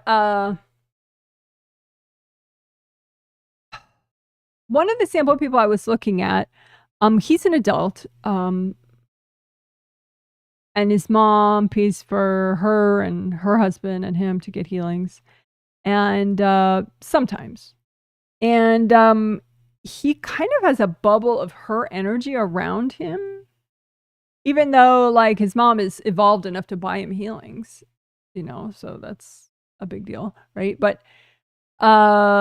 he has this bubble around her, and it's because he's blocked as far as his autonomy. He's not fully autonomous as an adult. Enough for productivity. Like and that's like the last thing she wants to do is get in the way of his productivity.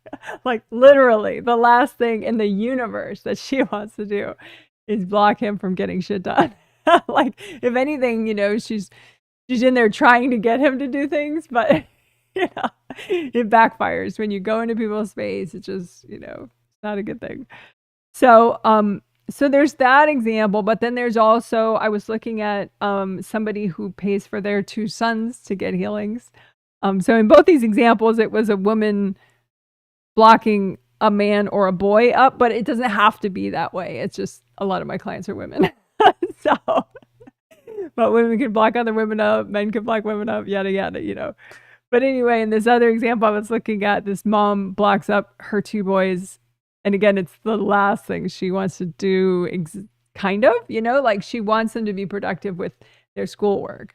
But as far as making mischief, she would rather they were not productive with that, So it's like she's trying to regulate their productivity, but it's just a backwards way to do it, because then they end up just being overly childish in their thought processes and their decision making and their emotional behavioral stuff. So autonomy, I think, is a good way. That way children can be helped with this too. Because it's easy to say, well, okay, we're going to clear enough so that you can be fully as an adult, which is great if you are an adult, but I'm healing, a whole bunch of kids as well. 10 kids. So autonomy, I think, is really the point. Are you, we're going to help you unblock enough so that you can be autonomous enough, independent enough, like make your own choices and decisions and actions enough to help you be productive in the ways you're trying to be productive. So it's a more targeted thing. I mean, yeah, we want you to be a fully adult space if you're an adult, but we want productivity and we want autonomy for productivity. So you can, because sometimes, and, in those examples, those people really mean well, really, really, really mean well. But the person is just too blocked as far as like autonomy. And so the people that want to help them are in the way. If those people unblocked enough so they could be more autonomous, it wouldn't be possible for those helpers to be in the way anymore. Yeah. So that's the most efficient thing, is to, because I can't make all helpers perfectly non-invasive, because I'm not healing all helpers in your life, but I can help you unblock enough so that you can have your autonomy enough so that the people that mean you harm aren't in your way, and the people that mean you all the best wishes in the world aren't in your way. Okay, so unblocking for autonomy, specifically to help productivity, but just in general too. All right, so it's easier to do than to explain, so that's the good news. Let's do it.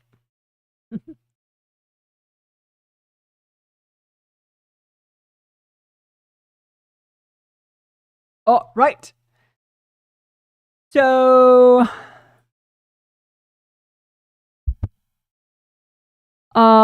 just imagine any energy blocks. You can make a pile, whatever, hold them in your hands, whatever you like. But any energy blocks that are in the way of you owning your autonomy, so you're fully making all your decisions about what you're doing, what you're not doing, You have full free will as far as your productivity, right? So what baggage is in the way of that, right? Because we can't just all blame it on mommy, right? Because that's actually not how it's working. You have baggage in the way of your autonomy, and then your mommy dearest is just the vehicle, one way that you're stuck. But if it wasn't her, it would be some coworker or some neighbor or somebody else, you know? So the issue is your autonomy baggage in the way of you being able to just go, rah, here I am, world. This is what I'm doing, right? So go ahead and, you know, if you want, hold your autonomy baggage. Just be like, angels, is it okay to clear all this right now? Get your basin with your gold water, nice gold, fun, deep water, and just dunk your autonomy baggage in that and just melt that away. Melt away your autonomy baggage. Just melt it away and let the gold wisdom bubbles come to you as you're doing that.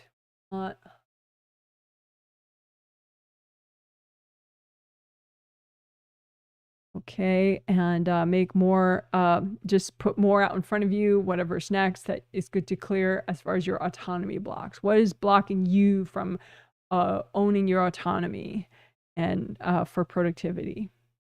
And say, angels, is it okay to clear all this right now? And you could blow it up if you want, or you can melt it in the tub of gold water and just let your wisdom bubbles come to you. You melt the pain away.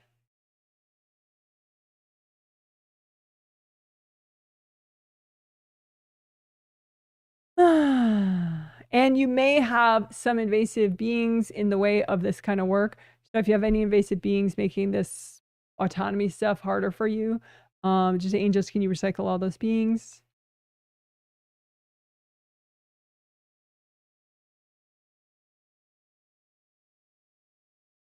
Couple deep breaths, healthy beverage.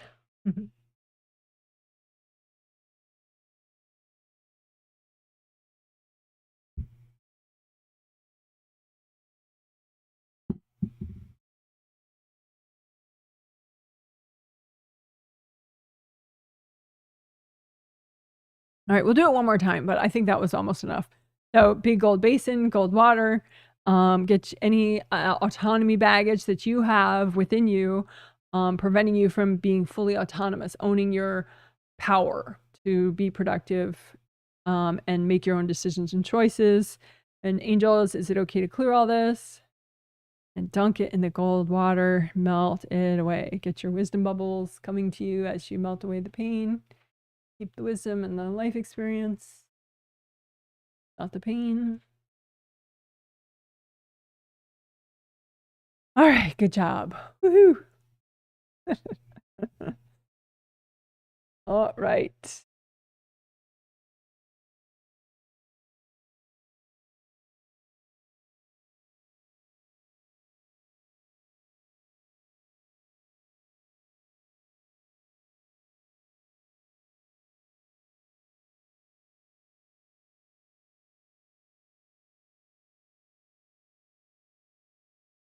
So this, oh, let me just type it first.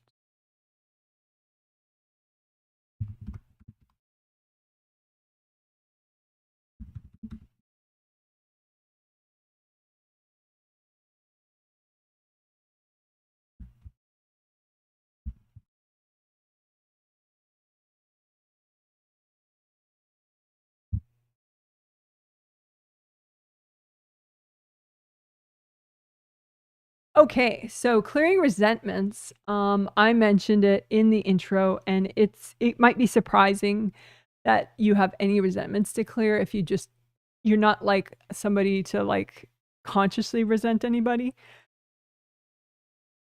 But as I explained in the intro, there are plenty of past life examples that probably anybody has that, you know, would make somebody resent somebody else. And then you're not really taught to let go of those resentments. You know, it's considered logical to resent people that have wronged you.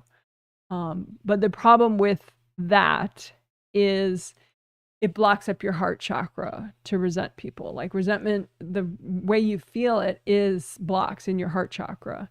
but you really need your heart chakra. Your heart chakra is like a big game changer kind of chakra that helps you to feel upbeat and positive and motivated and enthusiastic and grateful and, you know, all things that are really fun and crucial, you know, self-love, self-nurturing, all that.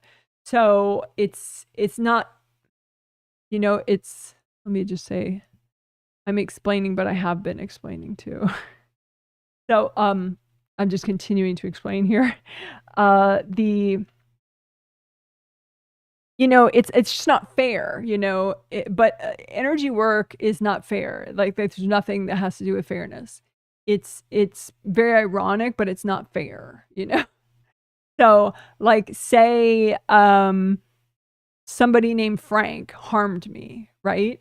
So Frank harmed me. Karma will catch up with him later, you know, and he has to learn and he has to kind of pay back from having harmed me. But I'm the one that was harmed, right? So you would think the universe would just help me and be kind to me now forever, right? Because I was harmed by Frank. No, not at all. So what happens is, like, I was harmed by Frank. I know it, and I resent Frank now. And so that resentment is in my heart chakra. Like, I feel resentment towards him, and I feel like it wasn't fair, and I feel like boohoo me, right? And the reason I feel that is because my heart chakra is blocked. So if I don't do anything about that, then I still have those blocks in there. And I may attract another Frank and another because I have those blocks there. And I don't feel the motivation, the enthusiasm, the gratitude, the positive thinking, all that good stuff that my heart chakra is supposed to be giving me. So it's like the bad thing that was done to me goes on perpetually, you know, which is ridiculous, right? But that's the way it works, like literally. So you have to clear your own shit. You know, you have to like clear out your own fourth chakra, restore it, repair it, so that you get back your own motivation, your own enthusiasm, your own everything. And you would think, well, Frank should have to do that, right? But, you know, I mean, if you kept a grudge to Frank specifically, okay, maybe the universe would make Frank do it, but it would be like 10 lives down the road. And in the meantime, you are fucked. So don't wait for Frank, you know, just like forgive Frank in that you are no longer like kind of fixated on him and just focus on yourself and just get rid of all the blocks and restore your fourth chakra. So now you have your motivation, you have your enthusiasm, probably better than you did before Frank, right? So that's the idea. So we're going to clear your resentment towards Frank. Towards, you know, whoever wronged you. And you don't have to know who it was, what happened, you know, like I mentioned in the intro, I was clearing resentment from like past lives where people burned down half my village, you know, and I had this really deep, dark resentment still in my heart chakra from it, which, you know, was really not doing me any favors, right? And so you need all your heart chakra energy as much as possible because it's like the best stuff in the universe. It's like so great. Your heart chakra energy is the best thing for you. It's like your enthusiasm, your joie de vivre, you know, that's your joy in life. It's, you know, your enjoyment. That's a lot of it is fourth chakra. So the more resentments you can clear, the more you can let go of Frank and just let the universe deal with him in its own time, you know, karma deal with him. And that way your job is to restore your fourth, even though that's not fair because you were the person wrong. You shouldn't have to do anything, right? But it's just not the way it works. I hope that makes sense. So we're going to get you to get to work and clear your resentment, but it's so easy to do, like weirdly easy. It's just that no one ever teaches anybody to do it. And so most people don't do it. And so you have all these old awful resentments still weighing down your heart chakra. So let's get to it.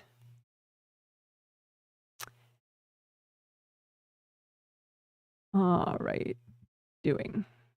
Okay. So for this, I mean, you know how we make like flower healing like that? Well, I do, and you could do that when you make energy healing flowers.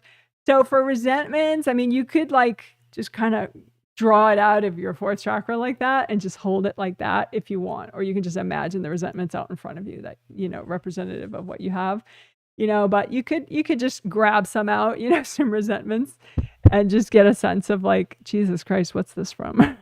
Yeah. And you don't have to really know, I mean, if you're not good at reading yet, it's fine, but it's probably some really shitty thing from some shitty past life. I mean, just, like let's just say it's from a bad day, okay? It's from a bad day, and this is resentment, and it's holding you back now, right? So you have your gold basin, just think it into existence out in front of you because your hands are full. And just dunk your resentments in the gold water. So you're melting away your resentments and you're getting your wisdom bubbles and your strength and your learning and the good stuff. And you're getting rid of all the resentments, all that junk that Frank did. Actually, I don't know any Frank that are bad people. We have like a Frank that's an electrician, but he's a really good electrician. So I just used him as an example. Use the name as an example. So, okay. So again, let's do some more. So just dig deep. Whatever resentment is doable. It's not going to freak you out, right? But you're going to take out your resentment and be like, Jesus, that was a bad day. And just dunk it in your gold water. Let it all melt away and just get your wisdom and your strength and your learning. And now you're better than you were before. And yada, yada, yada.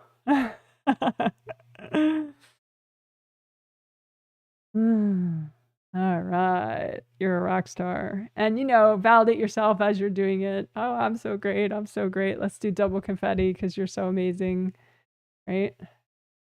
You're so amazing. Good job, you. Good job, you. We're going to do more, but I just want to, pep yourself up a little. If you don't feel it because your fourth is still too still screwed, just, you could fake some enthusiasm for yourself. Woohoo. I'm great. All right. So you can make a new gold basin out in front of you, new gold water, and get some more old resentment of yours, that's really disgusting and horrible, but really good to clear right now. And you could totally do it. So just get that. And just, you can look at it for a second and be like, woo, that was a bad day. And just dunk that junk in the gold water. Oh my gosh. Just get your gold wisdom bubbles and your gold empowerment and strength and gloriousness back. And just melt all that yucky trauma and resentment or whatever. All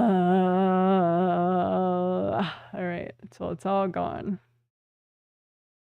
All right, so that's probably good enough to do right now. We'll give you some more confetti to rock. Oh, we'll do butterflies to celebrate. So great job. You are a total rock star. Good job.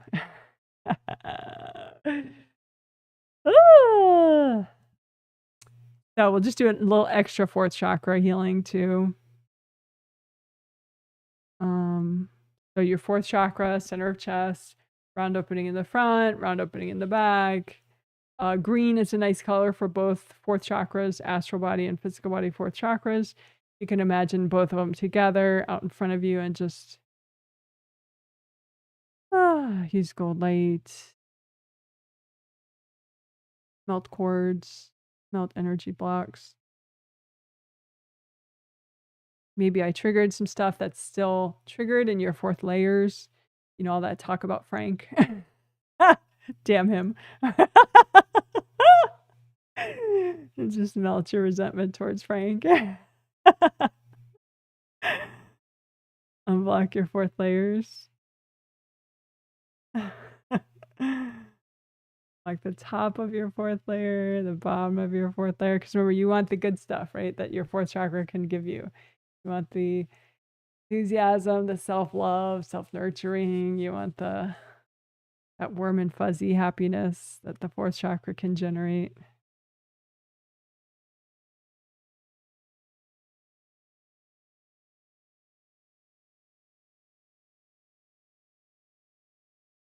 All right, you're a rock star. Because that was clearing resentments, and also we did a little bit of fourth chakra and fourth layer work at the end there. All right.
Okay, so we're gonna clear.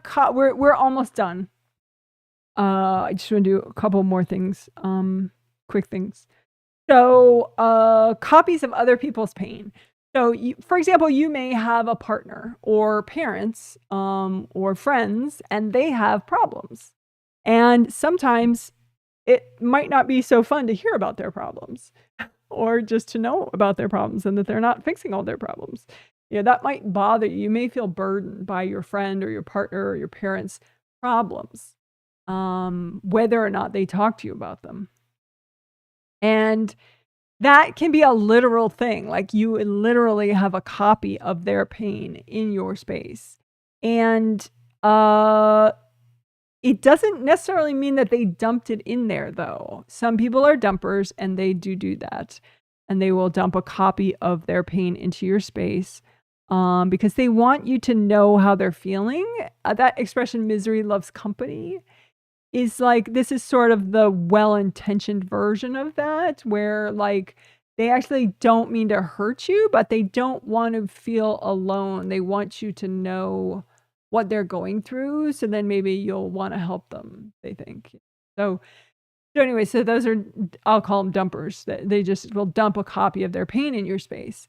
And you don't have to keep it, though. I mean, you could still help that person and just right away clear the copy of their pain and just keep checking for that. So you don't have that burden within you. So then it's a lot easier for you to maybe assist that person or decide if you want to assist that person a little or medium amount or a lot or, not at all. So that's the thing. I mean, if you don't clear the copy, then, you may just want nothing to do with the person, because it's like you feel so burdened, and so it's just a good thing to be able to do, is just to clear out other people's copies of their pain. And it can, of course, help with productivity, because if you're dealing, say you care about 7 people, considerably, and you have copies of 7 people's pain in your space, like, no wonder you can't get anything done. Yeah. So, that's the thing. So that's what we're going to do, is just clear out copies of other people's pain. And I mean, I guess first you can notice too, just intuitively, say the people that are in your life, the close ones and the not so close ones, are some of them dumpers? So is some of the copies of pain that you have in your space because it was dumped?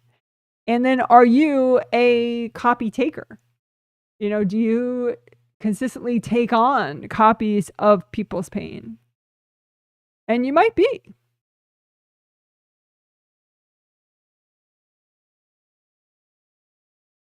I'm sort of a reformed copy taker. I used to do that all the time a long time ago, but it's just too much. It doesn't help, right? And it sort of links you to their pain, which is like the worst part of them that you'd want to link to. So anyway, so you may be a copy taker, or you may be a dumpee. But let's help you to, change that pattern. And you can still have friends that are dumpers, but just, regularly just clear it. And, some people just dump accidentally, like they're intermittent dumpers. So maybe on a really bad day, they're a dumper, but normally they're not, and so that's fine. You could just clear it, not a big thing. Okay, so that was explaining. Let's do.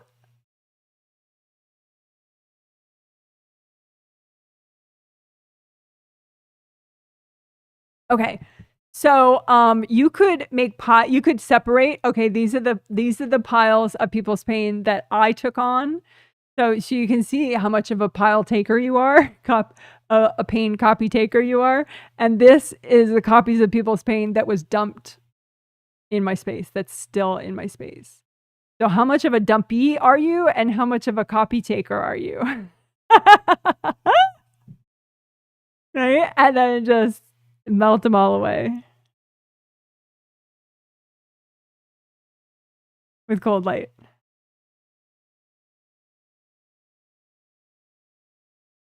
You may have copy taking agreements, or, dumpee agreements. So you can just, if you have any agreements that make you a copy taker or a dumper, just make a pile of those agreements and melt them with gold light, or, use gold light to update them so they're not unhealthy agreements anymore. And some agreements will melt away, of course.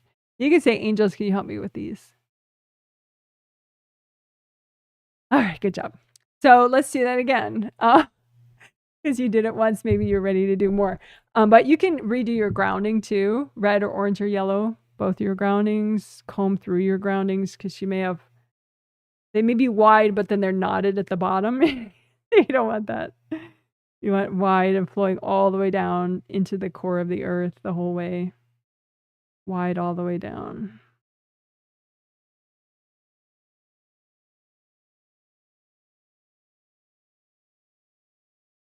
Okay, so one more time. Whatever's healthy and gentle to get rid of. How many copy takers, pain copies did you take on yourself? And then how much copies of pain was dumped in your space? So how much are you a dumpee, and how much are you a copy taker of people's pain? And then just you could say, if you doubt, you say, angels, is it okay to clear all this right now? And then go ahead and use gold light. You can melt away people's cords going into it all first if you want. And then melt the pain, other people's pain.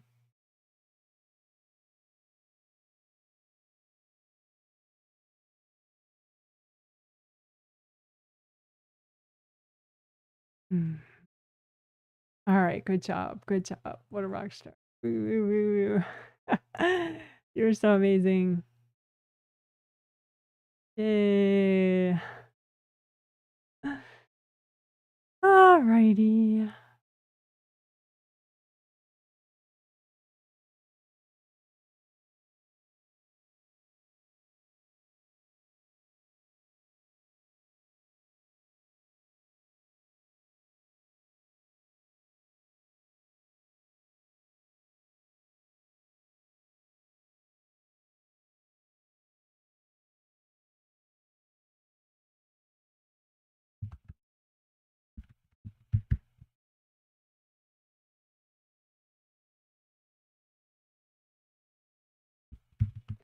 I may be spelling innocence wrong. I often spell innocence wrong.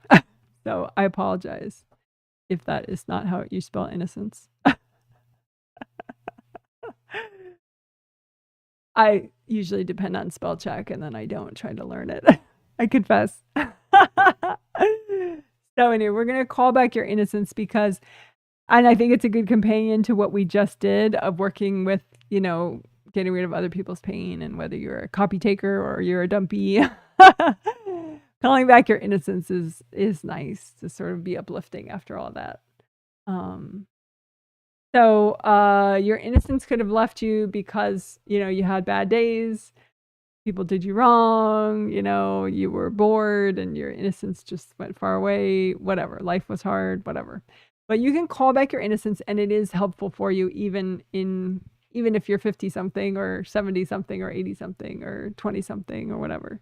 Innocence is just, it's like a nice playful bounciness. It just helps you deal with enjoy the good days and get through the bad days. You know, it helps the bad days be less heavy. You know, innocence is your inner sparkle, so to speak. All right. So you can make a gold 3D object, whatever shape you like, pyramid, cube, circle, whatever, sphere, and just use it as a magnet and call back your innocence from wherever it went. Even if it went far, far away, it's hiding in a past life of yours. Call it back because you need it now here, right? So call back your innocence to you so you can actually use it. And just say, angels, can you clean this off for me? And give it to yourself. Okay, let's do that again. Call back your innocence from wherever it is. And say, angels, can you clean this off for me? Give it to yourself. One more time. Call back your innocence from wherever it went. Angels, can you clean this off for me? And there you go. Good job, good job, good job. We'll celebrate with some butterflies, which are kind of innocent. Yay. Good job, good job. All right.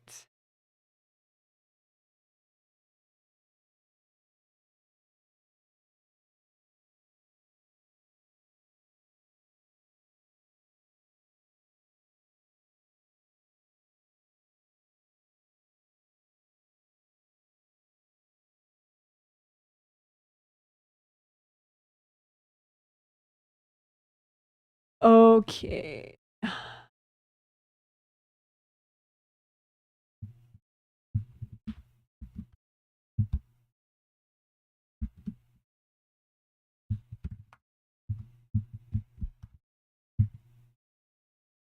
Okay, so we're going to do a wrap up, including clear RAD blocks. And RAD blocks stands for resistance, avoidance, and denial blocks. So blocks that, so it's both things that you are avoiding and in denial about that are good to clear, but also whatever baggage causes you to be so resistant and avoidant and denial. So it's like slightly cousin concepts. Anyway, anything related to resistance or avoidance or denial. So let's start with that. You can make a big gold blanket out in front of you if you want. Just make piles of your resistance and avoidance and denial blocks and just melt your piles or blow them up. So just melt all your resistance and avoidance and denial blocks.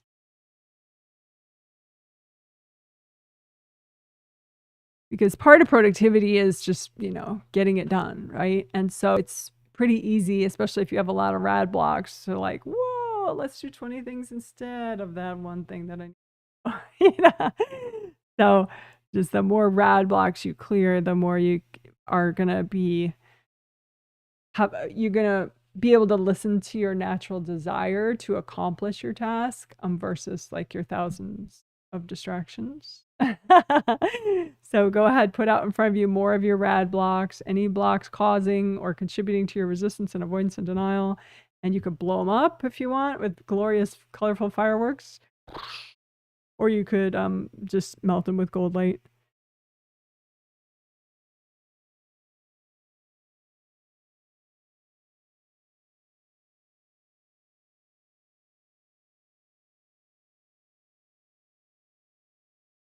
All right, good job. And we will also do...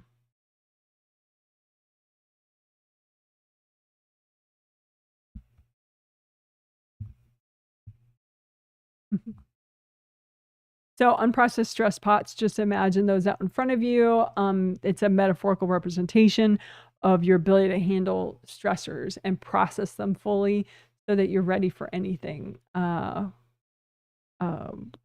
that might happen soon or in the future. Because if you're too full with the old stresses, you haven't cleared the baggage yet about it, then you can't handle new stuff, right? So just imagine all your unprocessed stress pots and see if any of them are full. They should all be empty ideally. So just run gold light through all your unprocessed stress pots.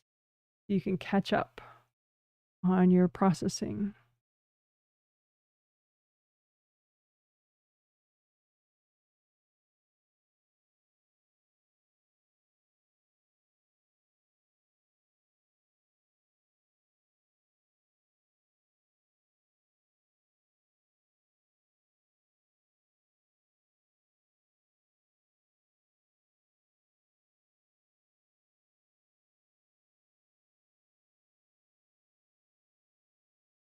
All right. And if you have any issues with that, you can say, angels, can you help me with these?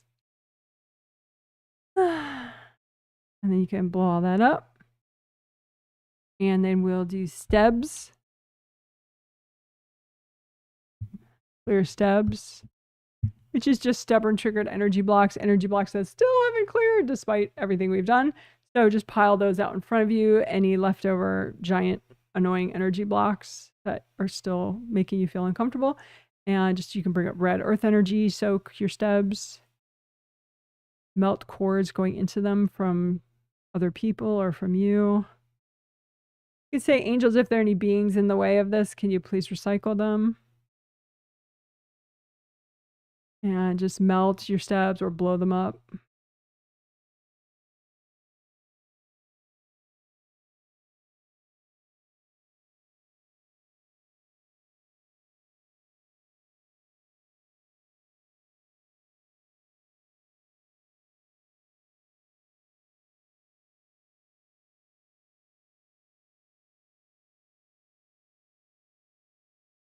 All right, and just comb through everything.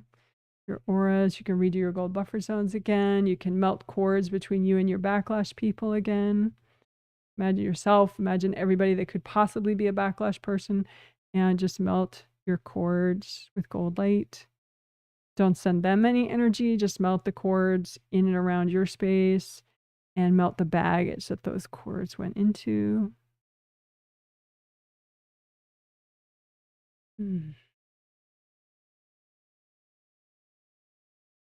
Redo your gold buffer zones. You can unblock your groundings.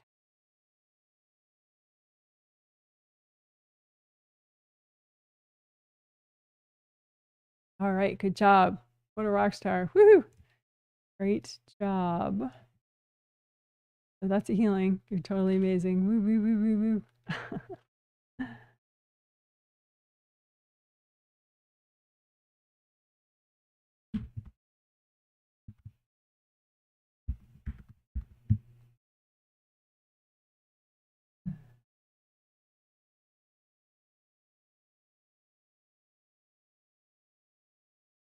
Okay, so I'm going to check chat comments briefly. If you have comments, I would especially welcome comments about the healing, about the theme, something that was discussed in this live stream.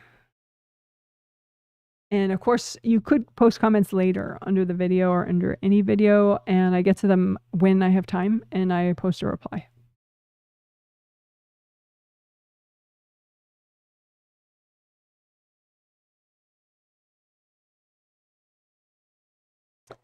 Okay, someone says, love silly and absurd humor. I'm like that too. Well, you have come to the right place.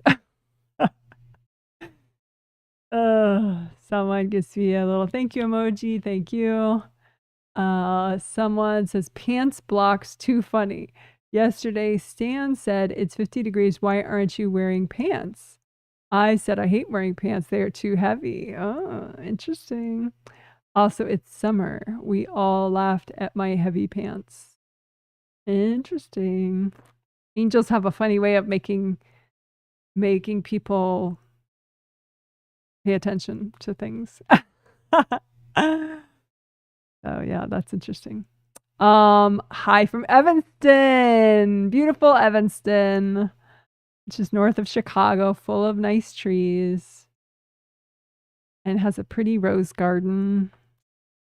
And Dave's Rock Shop is in Evanston, which is a nice place to buy things like amethyst necklaces and stuff.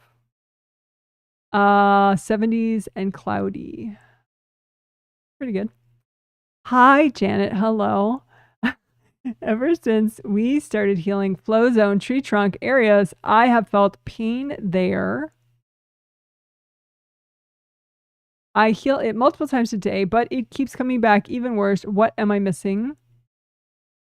It's been over a month. Lots of pain on small intestine meridian between 11 to 15.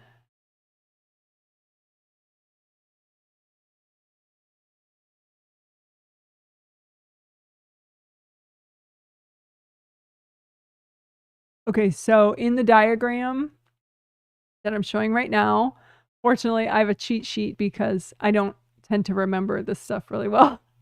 So the text that I put there, the bottom one, zigzag SI 9 to 15. So that shows that the color of it, brown there, reminds me that the brown meridian in the diagram is the small intestine meridian. And 9 to 15 is what I wrote. And that means that the one by the armpit, the zigzaggy line that goes like that, you know, that first dot near the armpit, the like sort of the back of the armpit, that's 9 because it's in order of flow. So 9, 10, 11, 12, 13, 14, 15. So 13, 14, 15 is that the straight line there in the back of the shoulder. So anyway, that's small intestine meridian 9 to 15. So you're saying lots of pain on small intestine meridian between 11 to 15. 9, 10, 11, 12, 13, 14.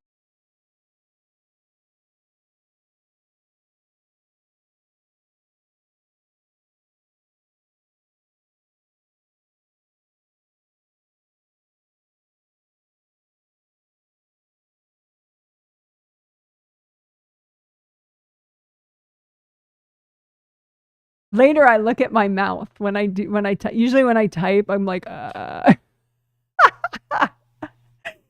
which I never notice when I'm typing. I only notice later when I'm watching on playback. So like right now, my mouth had like a really weird, funny.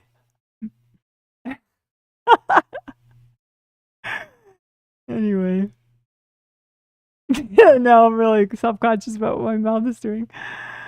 Anyway, yeah. So it looks like I would focus mostly on 11. If your pain is between 11 and 15, you know, the direction of flow is the energy would get to 11 first, and then 12, and then 13, 14, 15, right?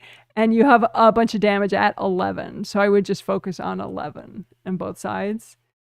You have like black, like a black spear going into 11. So, you know, it's a bend right there, but for me, it's like I see the bend happens like right before. So it's not like the chakra is like a V-shaped chakra. It's just like the bend comes and then, you know, it comes, the meridian's like this way, and then the chakra's right here at the other end of the bend, you know. So there's not a chakra here, but there should be like a nice concise tube. And then, but you have some, like 2 different black spears stuck in here. And so this dams up and constrains all the ones after it for a while. And those other ones have black spears going into them also. So that help either. So yeah, I would just say you're not removing the spears out of those. So just remove they're small though. It looks more like, you know, like a splinter, you know, than a spear. It's small, you know, because the chakra's small too. So if the chakra if we were to expand it this big, it would probably be like bigger than this, you know. It'd be like I don't have something that big. But anyway, be like, yeah. But anyway, but it doesn't go on forever, so it's easy to miss it. It's like right up against, it's not like a long sphere. Maybe at one point it was. No, it's like a dart. There you go, dart. Yeah, like people could blow darts. So you have like a dart blower. You know, so they're these small little spear things that you get lodged in there often. So why is that even possible though?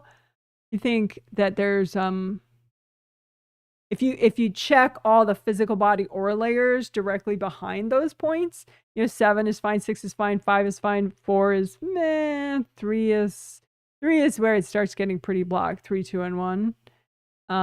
So that would be another thing to do, is just unblock your auras behind 3, 2, in 3, 2, and 1 behind those points. Because if it wasn't so hard and compressed right there, it wouldn't be so easy for the dart spitter to get their darts all the way into those little chakras. So yeah, I would say focus on layers 3, 2, 1 physical body behind those points, and then get rid of the little darts and repair them, because you want flow. If you don't have flow, then that's when you have the pain. I hope that makes sense.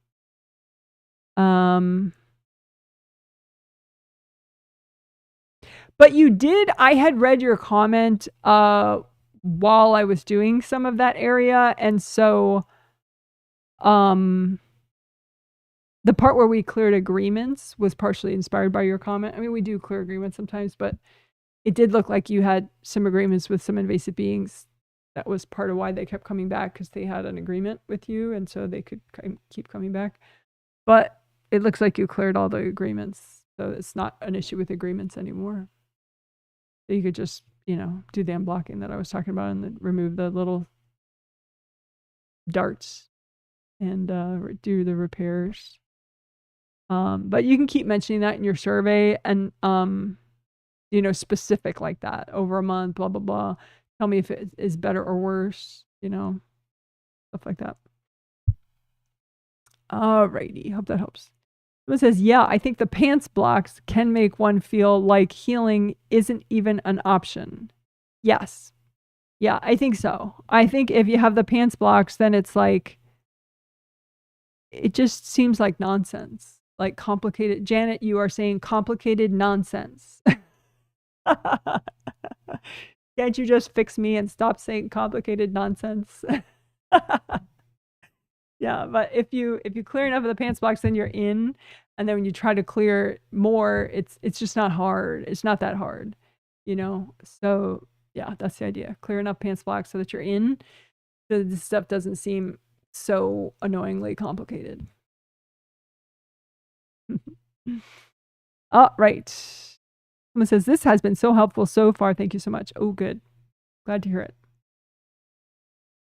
You are welcome to watch whenever you want.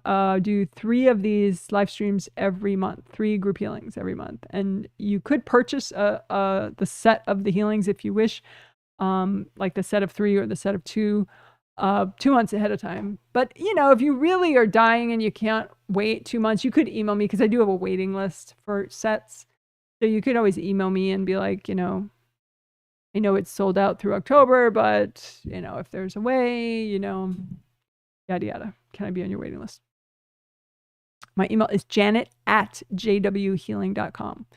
But, people watch that don't purchase, and so they just heal themselves, and that's fine too. All the schedule of healings and themes is on my website, jwhealing.com, through next February. Because I finally got my shit together and put out an advanced schedule.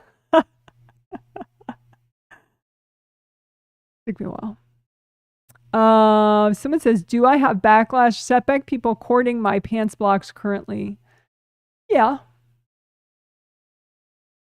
I got super triggered this morning, and cranky, still feel that way a bit. Thanks for the healing, Janet. I had to dip out a little early, have a slight headache, and still feel anxious. Loved this theme and excited to work it more. Your pants blocks did clear, but yeah, there's more to do. Yeah, people definitely cord. People cord all blocks. You can just assume people are cording blocks, But, you melt their cords and then you melt the blocks.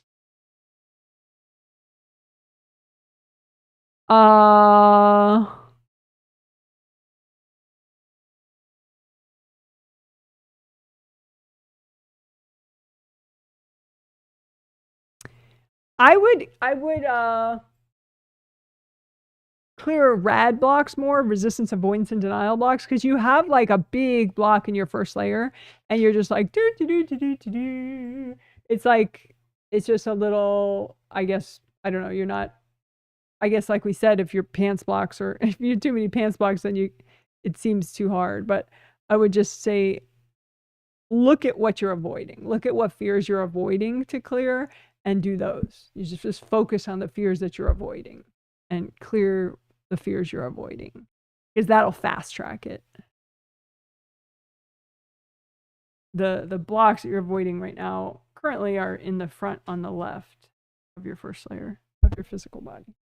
But just in general, you don't have to know where they are. Just, clear fear that you're avoiding. Because whenever it's like not clearing and things are stubborn, there's something you're avoiding, usually. Or you've missed some damage, but you don't have damage right now. You just have blocks. All right. You don't even have aura damage right now. Blocks. Okay. Someone says, "Hi, Janet. Tuning in again. Did I make any progress getting my parents out of my space?" Yeah, I would say what you can do more of is, there's a part that we did, clear autonomy blocks. And that one would be very nice.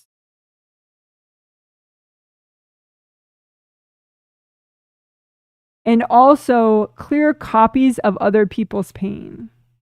So those are two different sections we did. And those would be, I think, the most useful for you as far as clearing your parents out more and more and more and more and more. So clear autonomy blocks will be the name of one of them. There's an explaining and a doing. And then clear copies of other people's pain. That'll be a really good one too. Because, if you have somebody's pain in your space, then it's really hard to have boundaries with them.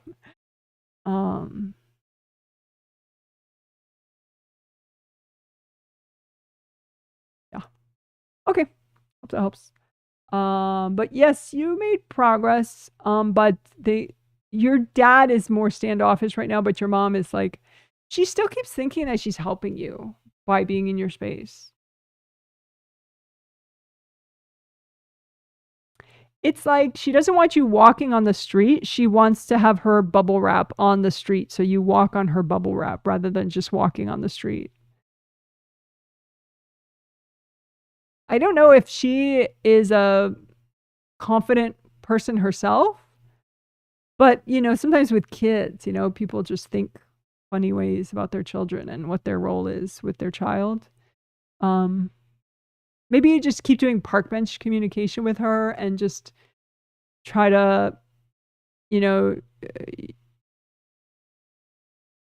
maybe just do message flowers, of how you want to have autonomy, and you like them and you love them, but, this is a bit invasive, and just give the message flowers to your angels and they'll edit it in a way that she'll be able to hear better. And then they'll give them to her while you're sitting on the park bench with her. So I think that is something you could do regularly with her, just to help her kind of learn. It's like she needs to learn how to love in a non-invasive way. And it seems like daughters too. Like how do you love a daughter in a non-invasive way as a mother to a daughter? So it's probably due to past life stuff that happened, with her and daughters and mothers and whatever, but I don't think she needs angel classes about it. I just think that, a bunch of park bench stuff between you and her with the angels and message flowers would be good enough over time, though. Like maybe twice a week, 3 times a week, maybe. Because she gets along with you enough that would be productive. I hope that helps. Especially if the angels translate your message flowers and give them to her for you. All right.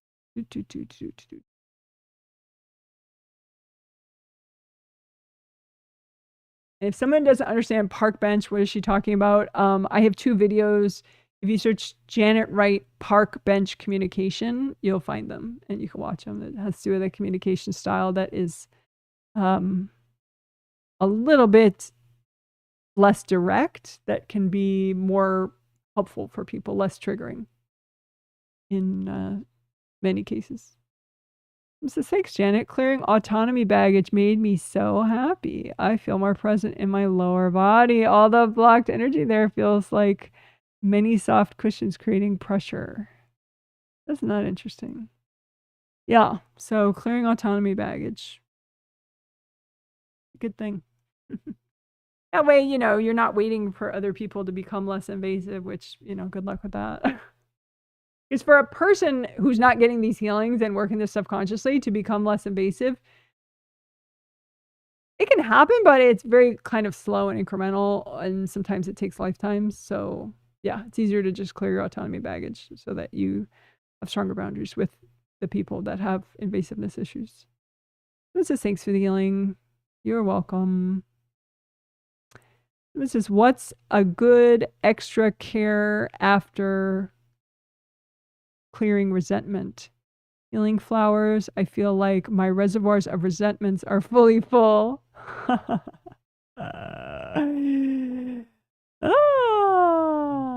Well, so what that means to me is that you're not clearing enough of it. But I guess that's why we did the innocence, call back the innocence. You could do innocence flowers, you know, innocence flowers. You can do self-nurturing flowers.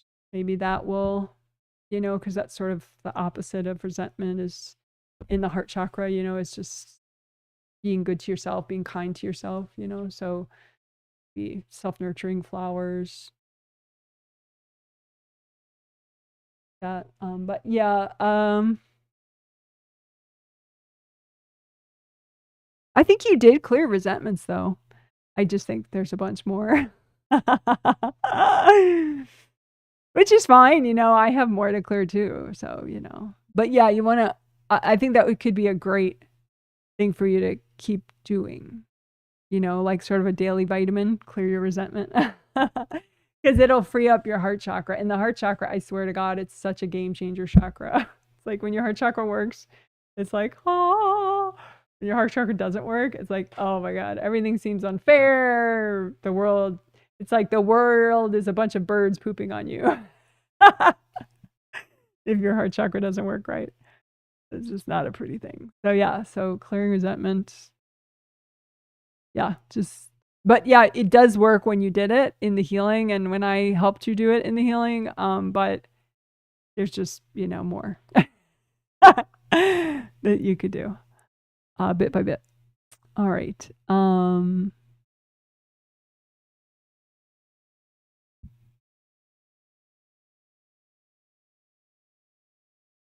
Someone says, oh man, I lost my place. Let me find it. Sometimes it scrolls all of a sudden and I lose my place. Okay. I got knocked out asleep for most of the healing. Sorry, I slept well last night. I wasn't tired today, but wow, my head felt heavy today. Yeah, well, your angels probably wanted you to do the healing first in your sleep and then do it later with the video. So that's okay.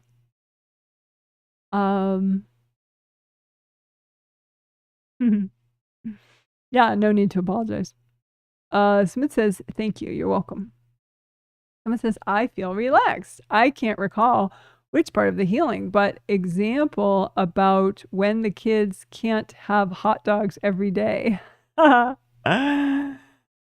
part was the timing pain. Clear the timing pain. Yeah, so that'll be its own chapter. Clear timing pain. Yes, yes, yes. Which we did right after clear fear pants blocks. We cleared timing pain. So anyway, I think I have put that type of energy towards my kiddos when I tell them they can't play video games. They have a habit of saying, I say no to everything.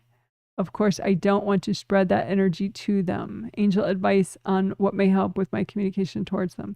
Yeah, so I think if you can just imagine yourself and practice without them around, of course, but imagine yourself taking a step back and thinking, okay, these are like mini adults. These are like little junior adults right now, right?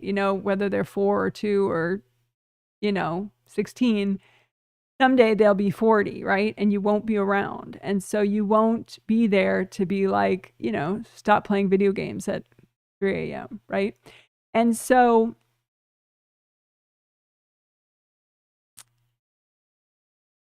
you're essentially, ideally, helping them to have reasoning, helping them to make decisions, helping them to understand certain realities, So they might not understand that their physical body has a physiological need for a certain amount of hours of sleep. And that can't be undone. You can't you don't have a magical body that is good with 3 hours of sleep. And so if you want to be good on the soccer field tomorrow, you want to not fall down a flight of stairs and, embarrass yourself in front of that girl you have a crush on, your body, if you want your body to grow tall and strong and, and think properly and do well on tests and, be handsome and, do well in sports, you need to supply your body with sleep, with hydration, with vegetables, with, these things. It's not magic, there's real things. And so it's not really a no. It's kind of like, yeah. And I think that's why they're saying you always say no, is because you kind of put the no in their head, and so then they're like, Jesus Christ, is that your middle name? That's all you say, because it's like they really feel it in their head. So the idea is you want them to be able to think it out. You want to help them have reasoning skills, help them have logic, help them to understand basic facts, And to do that, you kind of have to take a step back and clear some of your frustration and your fear and your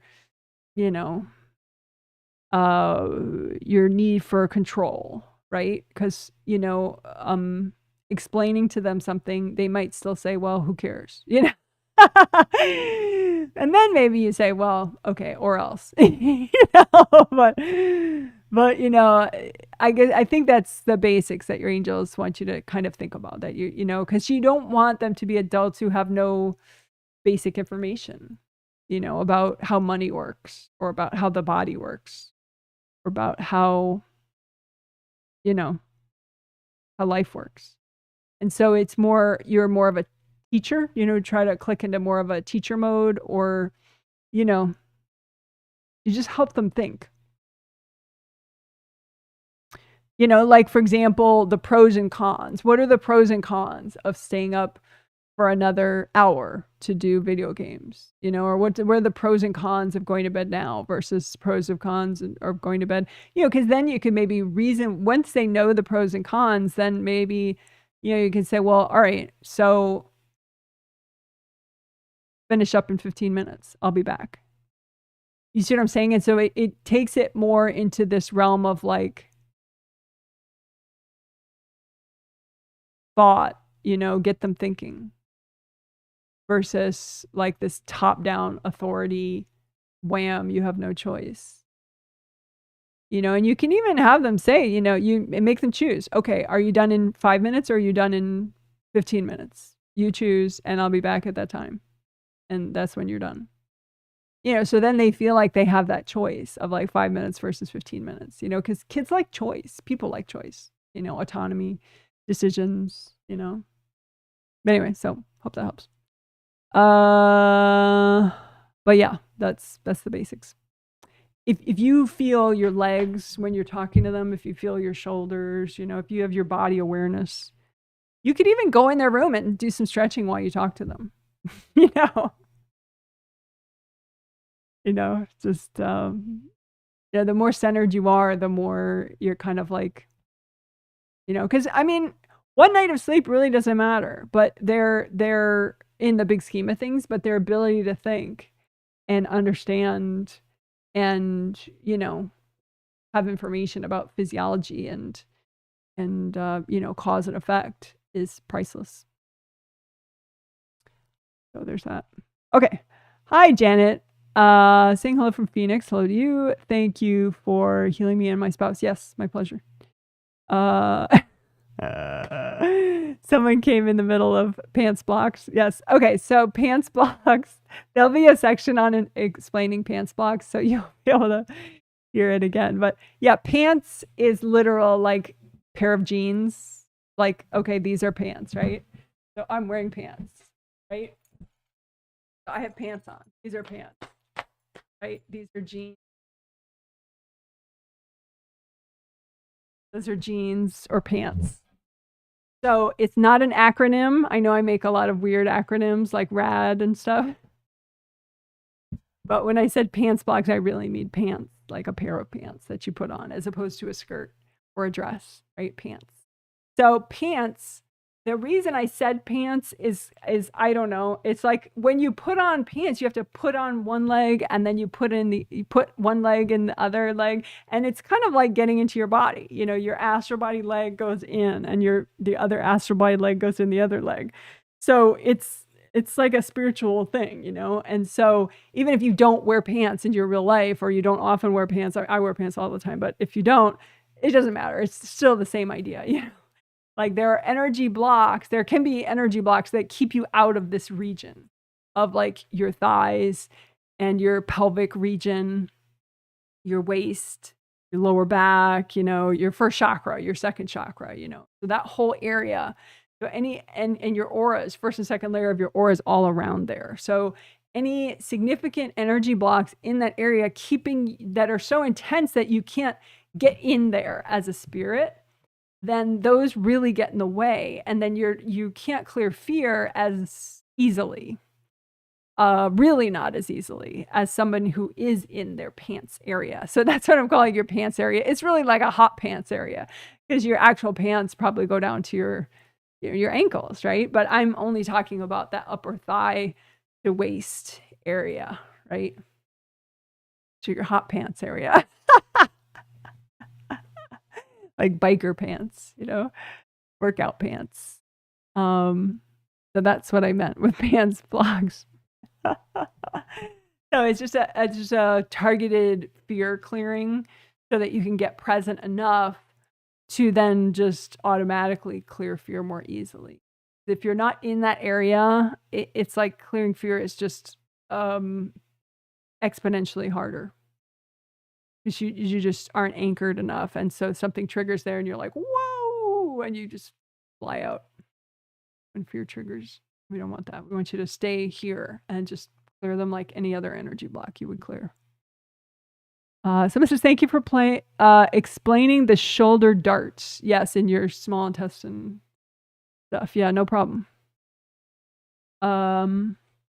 Can you clarify something? Do I keep removing the darts and new ones come in, or am I just not effective in getting out the originals? Thank you. I think you get out the originals, but then there are a few invasive beings that kind of hold the holes in place. And so you don't fully mend up the holes, so there's still the leaking. So I think you're not fully repairing.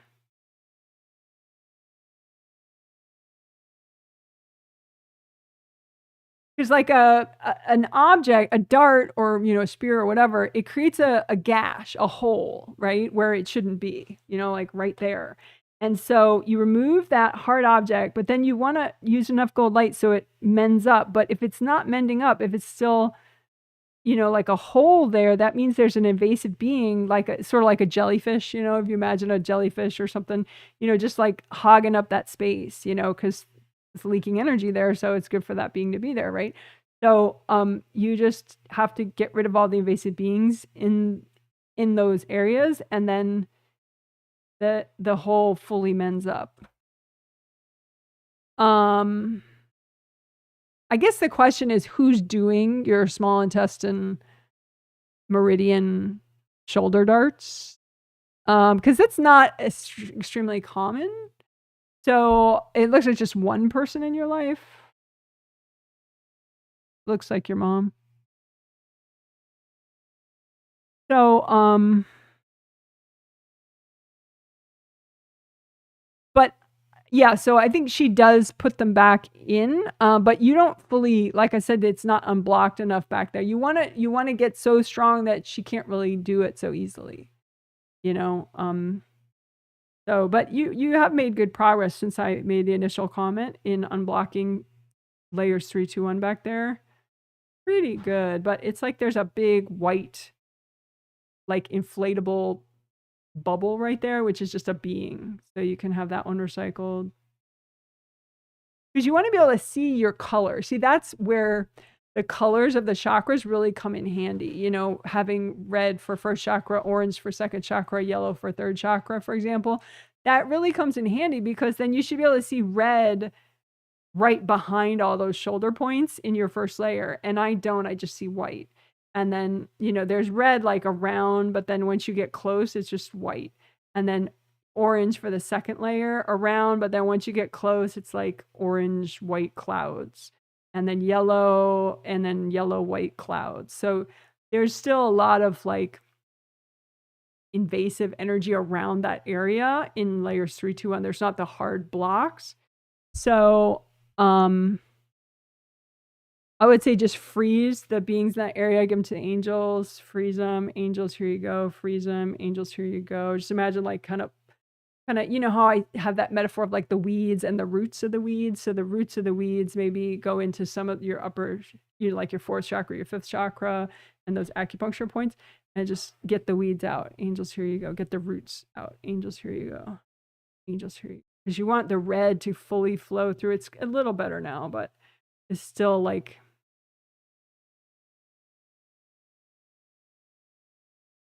I think like if you zero in on, okay, what are the blocks that I'm avoiding clearing that are in this area, 3, 2, 1, right behind the points. Because it's like there's just so much dense shit there.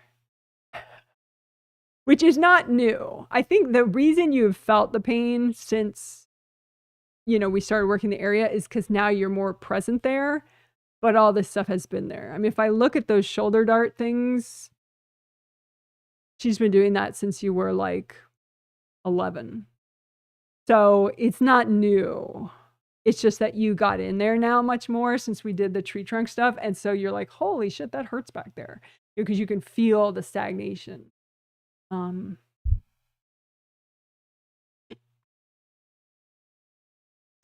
So anyway, yeah, I would say just keep combing that area and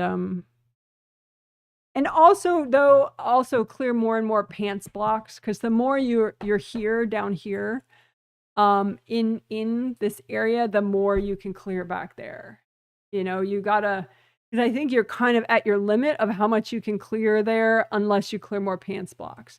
You clear more pants blocks, you get in more, and then you can clear more here. Because like I could clear more there for you, but then you're not in enough to hold your ground.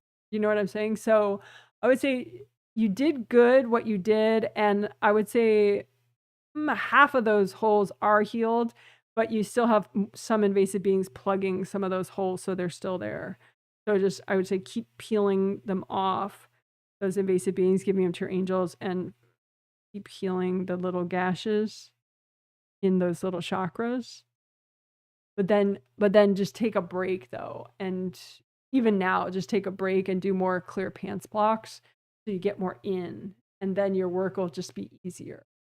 Because it's like that's how I can do some work for somebody and it's kind of easy for me, but them doing it for themselves, it's not so easy. It's because they're not in their pants block area enough. You know, they're not in their pants area, their hot pants area. So get in your hot pants area more. And so, you know, maybe 5 minutes of back here work and 5 minutes hot pants clearing. 5 minutes back here, 5 minutes hot pants clearing.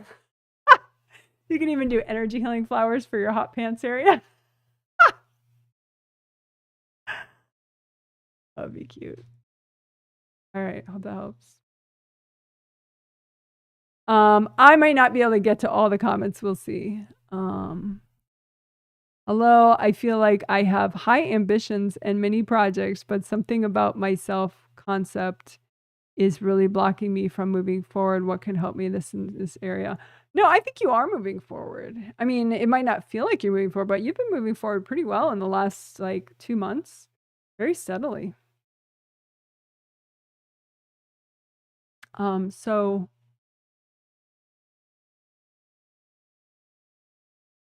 I think maybe you mean there are certain projects you're not making progress with. Um,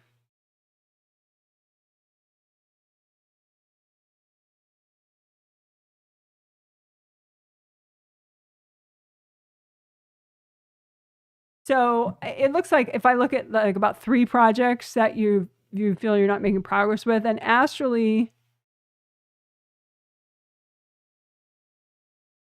it looks like astrally you did make progress with them in the last couple days quite a bit. Like we kind of the healing we did with your astral productivity and your physical productivity. Maybe if you do the redo what we did 2 days ago with we did a resentment. No, sorry, we did a productivity river and a productivity garden. You can just pick whichever one is your favorite to do. Like sometimes I prefer one or the other, but do separate ones, where it's like, okay, if you do productivity river, do a productivity river for your astral work on those projects, and then your physical body level work on those projects to see like if your physical body chakras and physical body aura, physical body grounding is ready to do those projects. Because it looks like before you were stuck on both astral and physical levels with those projects, and now you're just only stuck on physical level for those projects. So you could just keep healing the river that represents your physical body ability to do those projects. Hope that makes sense.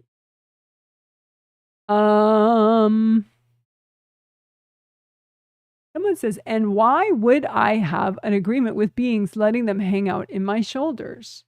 People make dumb agreements, an example is like,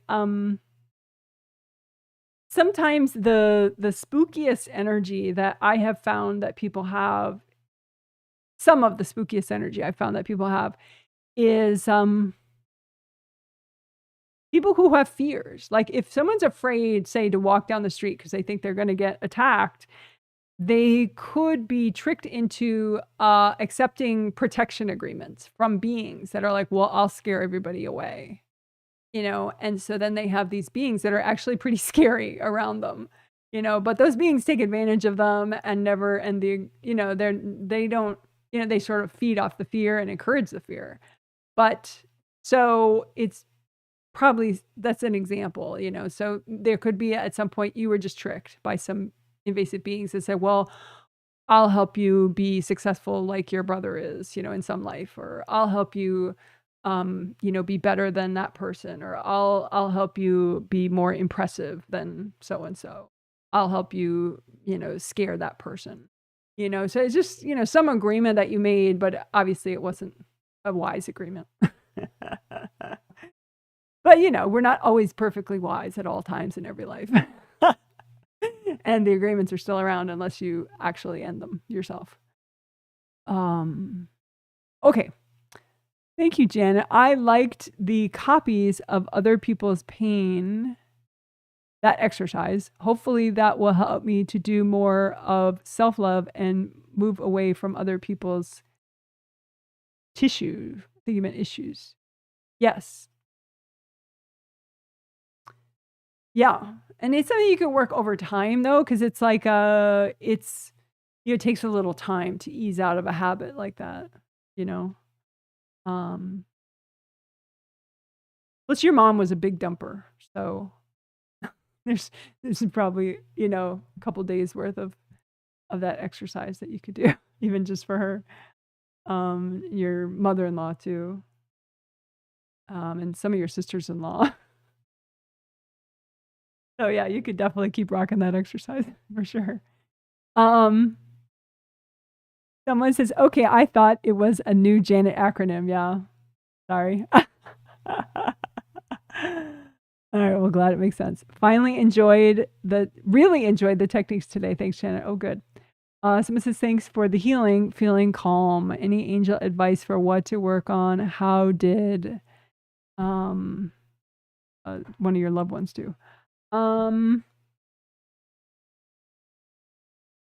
So I would keep working pants blocks, clear pants blocks, because you and anybody that has even subconscious issues with fear and fear-based hesitation, fear-based, self-doubt, but also like panic attacks or restless sleep, all that kind of stuff. Anxiety attacks or just even worries about other people, that kind of all of the above. The clear, the chapter will be called Clear Fear Pants Blocks. And it's right after we did the 5 essentials and the tree trunk stuff. Tree trunk unblocking. So it'll be its own chapter, Clear Fear Pants Blocks. Or maybe Pants Blocks, Clear Fear, whatever. But yeah, I would say definitely keep doing that. Because that, I think, and so when you're doing some clearing, just like I told that person who was working on their right behind their upper back, if you're working on something, just splice in some clear pants blocks work, and then do some more on, working your abundance or whatever you want to do, or working your creative rings or something. But I would say keep working those clear pants blocks. So your loved one that you asked about,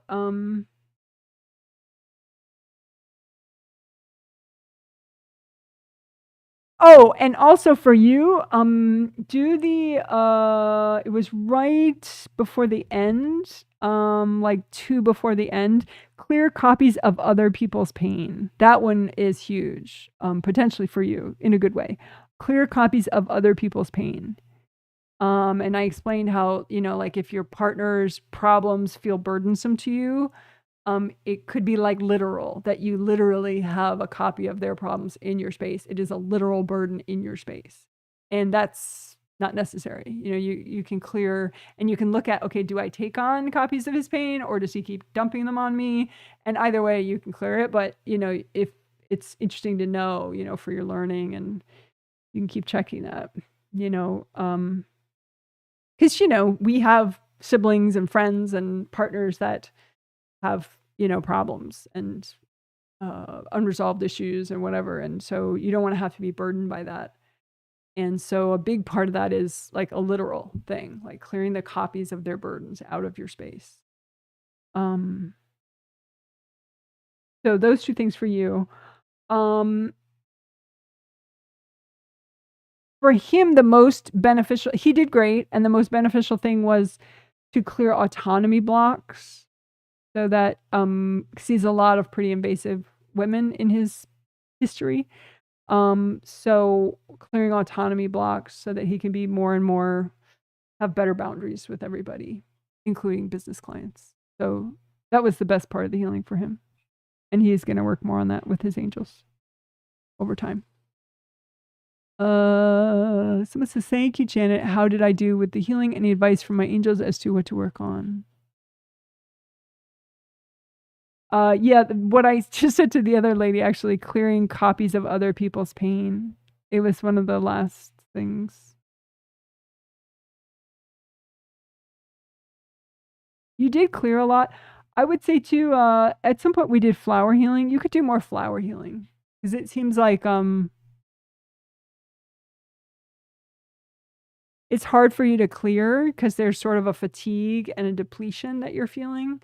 So like if you could, like sit on the ground outside, and just receive earth energy, or you could give yourself flower healing, or, but just try to, even if you're sitting somewhere, just give yourself gold light from your hands, just give to yourself. Because I think the clearing, you did a lot of clearing, but it seems like it might help even more if you just gave to yourself. Flower healing, direct with hands, sitting on the ground, things like that. Being around plants if you could, or trees. Sort of let nature support you. Hope that helps. Someone says, thanks for the feedback. You're welcome. Okay, cool. You guys are amazing.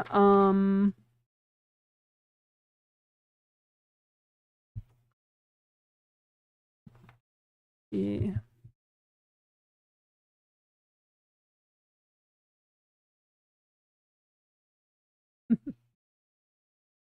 Yay. So garden update, just more tomatoes. I think it was it yesterday? I got more tomatoes from the garden. So it's about another 2 pounds of tomatoes. I don't know if this is because that we have others and then we ate some, so you know, but these are some of the tomatoes from the garden. So they still have to ripen. I pick them when they're starting to ripen. Let's see, that's one of the cherry ones. They're so cute.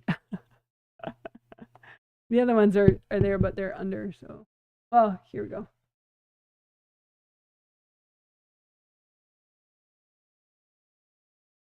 So here's an example of one that I haven't gotten a lot of. I think this is the only one that I've gotten from this kind of tomato. So it's going to be all red, which is unusual because usually the ones that we have are like green on the top and red on the bottom. This one isn't ripe yet, so the bottom yet will be. But and then this one's just a funny looking one that I picked because it was looking very odd and I didn't want it to get weirder than it already is. So anyway, eventually this one will turn mostly red but green on the top. But anyway, so lots. But we're not getting. I hope the tomatoes keep ripening though, because I think the cherry tomatoes will, because they just seem so magical and awesome. But the bigger ones, like these regular ones, I don't know how many will keep ripening outside, because if we don't have really warm temperatures, I don't know how they're going to ripen. But we'll see.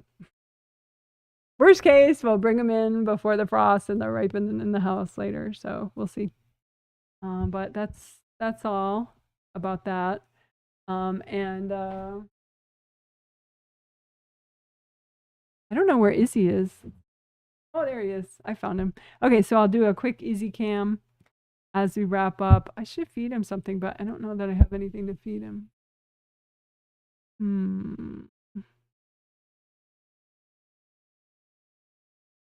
Yeah, I'll get something to feed him because that was kind of cute watching him eat last time.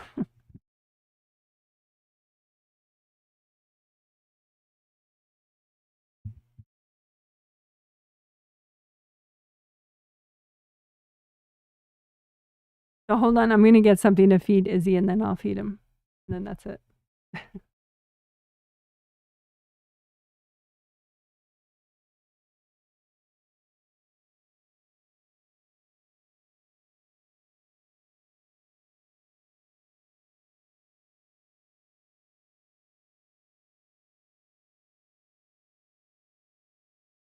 So these are little bits of freeze-dried salmon fish for him.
Alrighty, so that was Izzy.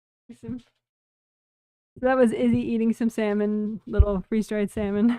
All right, so you're amazing. Happy. Have a good morning, afternoon, evening, whatever's next for you. And the next thing I do will be the twin set on the 15th and the 17th, and the November sessions will go up on the 15th as well. So if you want more information on all that, you could get on my news email list, which is by emailing me, janet@jwhealing.com. Yay! You're so amazing. All right. I hope you enjoy every last minute of summer. And I always pretend that the first part of fall is still summer, personally. So I hope you enjoy whatever part of summer you feel you still have left, or the beginning of fall if you feel that. All right. Bye.